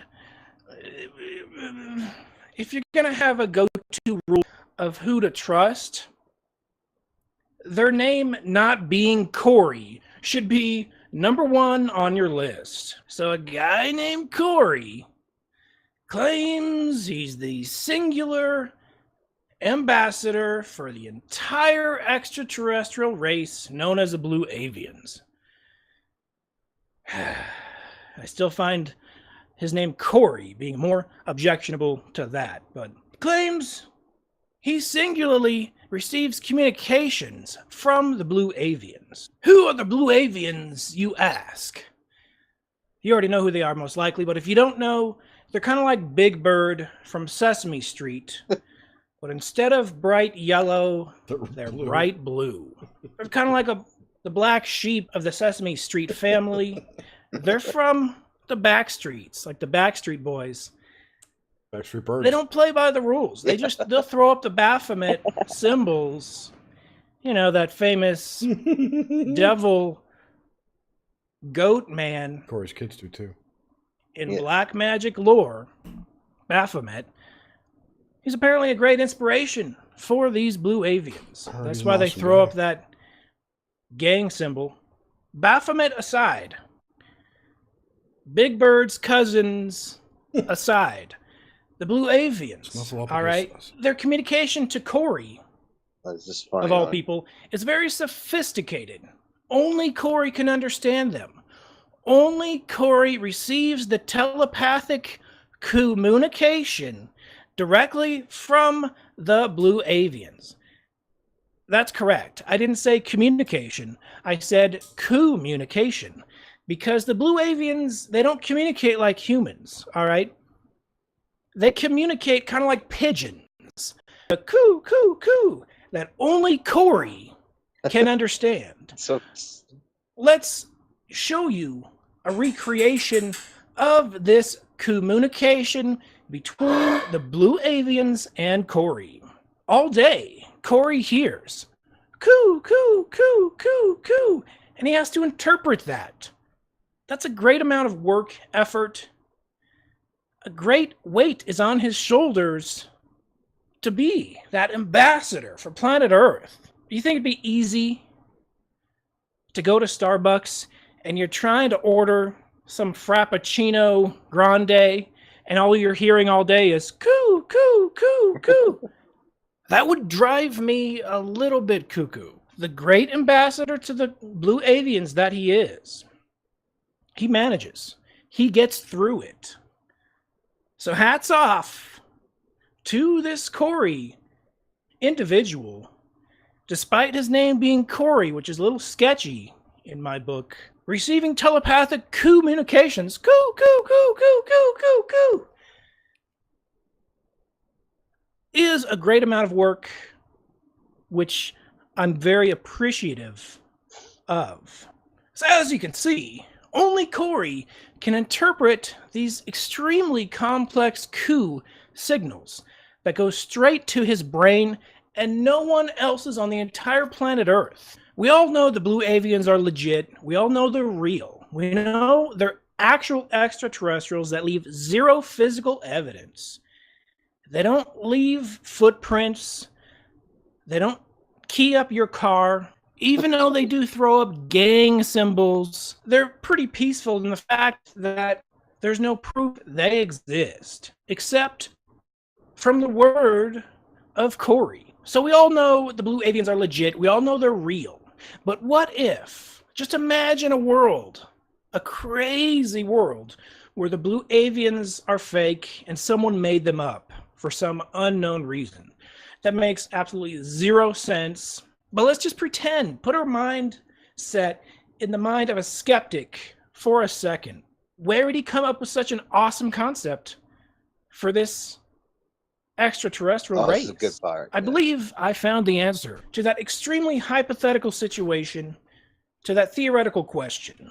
Where could such an idea as the blue avians have originated? Roll it. The cartoon Dilbert, specifically the episode 3, season 2, which aired in November of 1999, had a genius episode entitled Art. Dilbert's boss demanded that Dilbert create some art for business strategic purposes. This is the quote from Dilbert's boss. We'll need some sort of competitive advantage if we're going to dominate the art industry. The word art can easily be replaced by aliens, ETs, UFOs. We'll need some sort of competitive advantage if we're going to dominate the alien ET UFO industry. So Dilbert has a focus group to find out what is popular. There are 4 people in the focus group. We have the redneck hunter, we have the bow-tie nerd, we have the chef, and we have the woman. The redneck hunter guy wants something he can kill, something he can shoot. Bow-tie nerd guy wants something big. The chef wants something he can eat. And the woman wants the color blue, her favorite color. Dilbert, using this information, comprises the most popular thing he can think of, a blue duck. When asked who will buy this blue duck, everyone in the focus group raises their hand. So Dilbert gets to work on crafting this genius work of art, the blue duck. Everyone at Dilbert's office loves the blue duck instantly. The boss knows that he hit pay duck and he's gonna cash in. It's an image which is just very pleasing to many different angles of the mind. You can eat it, you can shoot at it, it's a pleasant color. In no time, Dilbert's company is dominating the art market, 98%. Immediately, Dilbert, the obscure engineer, becomes a famous artist. Paparazzi are taking his photograph, women are swooning all over him. He's famous, he has everything he's always wanted. The boss wants to dominate the world with these blue ducks. They've even cornered the market with the Amish, who you think would be reluctant, but the Amish woman at the end says the following quote, I don't know about you, but I'm starting to worship this blue duck, which can easily be replaced to, I don't know about you, but I'm starting to worship the blue avians. Blue ducks are everywhere, and everyone worships the blue duck. It's amazing, I guarantee you. This is exactly what Corey wants. Absolutely. So as you can see, the color blue is very popular. Birds are very popular. You bring the two together, you have something extremely cool that everyone can get behind and everyone loves. Yeah. So that's pretty much the only skeptical point of view I can think of. But we all know the blue avians are most definitely 100% legit. You think someone would be so crafty and weaselly to be able to come up with... What was that? I think I hear some cooing, but I'm not the ambassador to an extraterrestrial race. It could be some pigeons on my porch, but I'm not going to take that chance. Let's go check it out. I'm going to go try to find where these cooings are coming from. So I heard some cooing out here. Let's investigate. My guess is the blue avians are behind the mysterious cooing. It's coming from my backyard.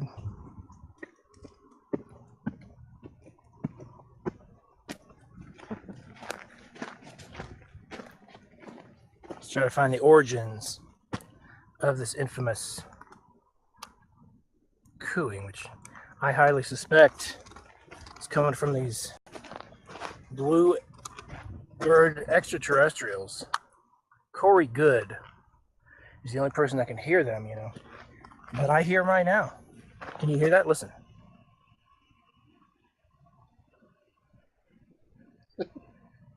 Sounds like bluebird avian communication to me, or communication, I mean. Let's take a look, see what we can find. What the heck? Oh my gosh, no way. Oh my gosh, this is definitive, solid proof. The blue avians were in my backyard. Oh my gosh. It doesn't get any more legit than that. We finally have physical evidence. We finally have physical proof. The blue avians are real. It's amazing. Wow, I can't wait to take this back to the lab. And email samples to Corey so he can finally have that proof that he's always wanted. This is freaking amazing, dude. Oh my gosh. I was a skeptic until I saw this.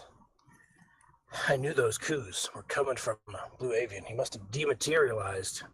They have that ability to materialize and dematerialize at will.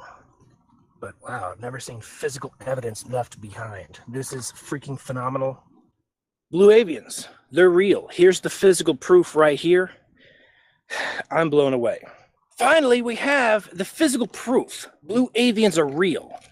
I'm going to keep you updated on this evidence. Until next time, this has been John Rasmus. Stay tuned for Brandon Young and C.W. Chanter.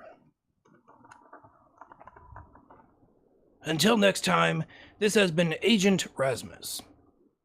Be seeing you. No, hold on. There's another part coming up. Hold on a second. All right, listen to Chanter for like a second. So let's talk blue avians. All right, fast forward a little bit. There's where right before I come on. Is this just a cut of his video, or did he do this for this video? He did this for the collab. Okay, yeah. Awesome. So go up. I don't know, to like, if you want to listen to it, you can, but it's long. You can listen to it later. But there's I want to listen to it, but I'm not going to make everyone else listen. Yeah. So just let's. But I want to hear him talk for 5 seconds. Like I said, maybe it's something holistic, or maybe it's something really good point. icky. Something that's just gross that people interject into it that maybe not necessarily needs to be there. Well, I want to talk about why people believe in the blue avians and the Corey Good testimony. We can look at it in a specific example of Corey Good and the blue avians, and people talking about him, talking about the merits of his story, talking about why people believe him, being shocked that people believe him, talking about why he's a COINTELPRO. People discuss Corey Good. All those controversies with Corey Good can also be applied to, the other things that we get up to. We're talking about other people, whether it's talking about Teal Swan and problems with her approach or her behavior, atheists arguing with people of faith. And how can you believe this? There's no logical or rational way to believe this, So people are fighting the Corey Good story. And, what's it all about and what's it for, So looking at it in a specific example of Corey Good, but you can also look at it at the end of the debunking of any purported psychic or UFO contactee or holy man or holy woman or holy text. Or you just banging your head against the wall, right? Because the tools that people are trying to use generally to dissuade those people of faith, those people who are believing or purporting to believe in things where there's no logical or rational reason or justification to believe it. There's so many hurdles you have to cross to believe that this depiction about the origin of the universe is the sane and a real one, not what the scientists say, or that this statement about the creation or nature of the universe in this holy book is accurate and is the way to go. When it comes to Corey Good, there's so many things believing or getting excited about the Corey Good phenomenon. There's so many hurdles that they have to jump, so many questions that they can't pose to themselves, right? I mean, from the simplest of like, if he's in ongoing contact with them, by this point, it hasn't occurred to anyone that now, maybe now, even just to shut up the non-believers, like, why wouldn't you provide, if you're the Blue Avians themselves, why wouldn't you provide tangible physical evidence of some sort? Even if it's an advanced program on a software, here you go. This is going to solve the irrigation problems in the deserts of Tallahassee or whatever, right? Some simple gesture, Such a some good simple point. manifestation of their reality. Because I totally agree. Yep. I would say that of any of the people. Anyway, I put the link in the chat. Here's. Cool, man. Thanks. You're welcome. There's a funny part when he takes because I wrote a song called Blue Chicken Man, and it plays at the end, and then before that, a blue avian is in my window, and it's just it's Big Bird but blue, and it's just like sneaking up on me and stuff. Oh, dude, it's funny. It's so funny. Oh, it's good. You gotta watch the whole thing, Jerry. So you guys could have done like with Big Bird, because Big Bird talked to his imaginary friend Snuffleupagus. Oh, that's right. And you could have had like Coryuppolopagus or something like that as his the Blue Avian's imaginary friend, or vice versa. Man, we're gonna use that for part 2. If there's a part 2 coming out, we're thinking about it. We already got plans for part 2. So. Oh, bird. Oh, Ratier. That's awesome, man. We'll thank you in the video if we use that for sure. I will allow that. All right. That would please me. Thanks. I don't care. Yeah. What time No, is it? but thanks for playing, man. No problem. Hey. It's getting late. I gotta go to work tomorrow, guys. So. Yeah, I'm about to wrap it up anyway. It's 3.5 hours is the witching hour here on the Hive lately. Yep, and I'm getting tired too. Everybody's getting tired, and people have dropped off. I'm tired. I want to have some more dreams so I can talk about them on Knox Mente. That was a great show you guys have. Yeah, aren't you coming up, Brandon? Yeah, the 23rd, right? Oh, I'm so excited to hear this. We're booked up till October. I actually have another person now, so we're like almost October's almost filled up. Wow. That's a really cool. I thought what's this, Castellado is his name? Castaldo. Castaldo. He's cool, man. I thought his whole take on Dream there, that was really good. That was a total epic show. Like it was really good. One of the things I wanted to talk about tonight was something that he brought up, was talking about basically having I think it was during the soul contract thing where he said that, I forgot exactly how he put it, but what he was talking about was a demon somehow gets stored in your DNA to get passed on through a family. Okay, yeah. Was kind of the kind of his take on it, and what I had written down was demon storage in DNA. So using DNA as a method to store digital data, which would then render as a demon in here, right? Interesting. Yep. So we're talking about this Wednesday night. And today or yesterday, a story came out on Wired about some hackers had stored malware in DNA. No way. Way. On Wired? On Wired, yeah. That's legit. Whoa. But it was just funny that it was malware, not just data. Right. And Nish and I have been talking that night about demons, storing demons digitally in DNA, and then there's malware I don't know. No, well, if you think about it, I mean, if DNA is information is digital. I was talking more about like how it's something that I thought of that night, and then it's in the news the next day. Yeah.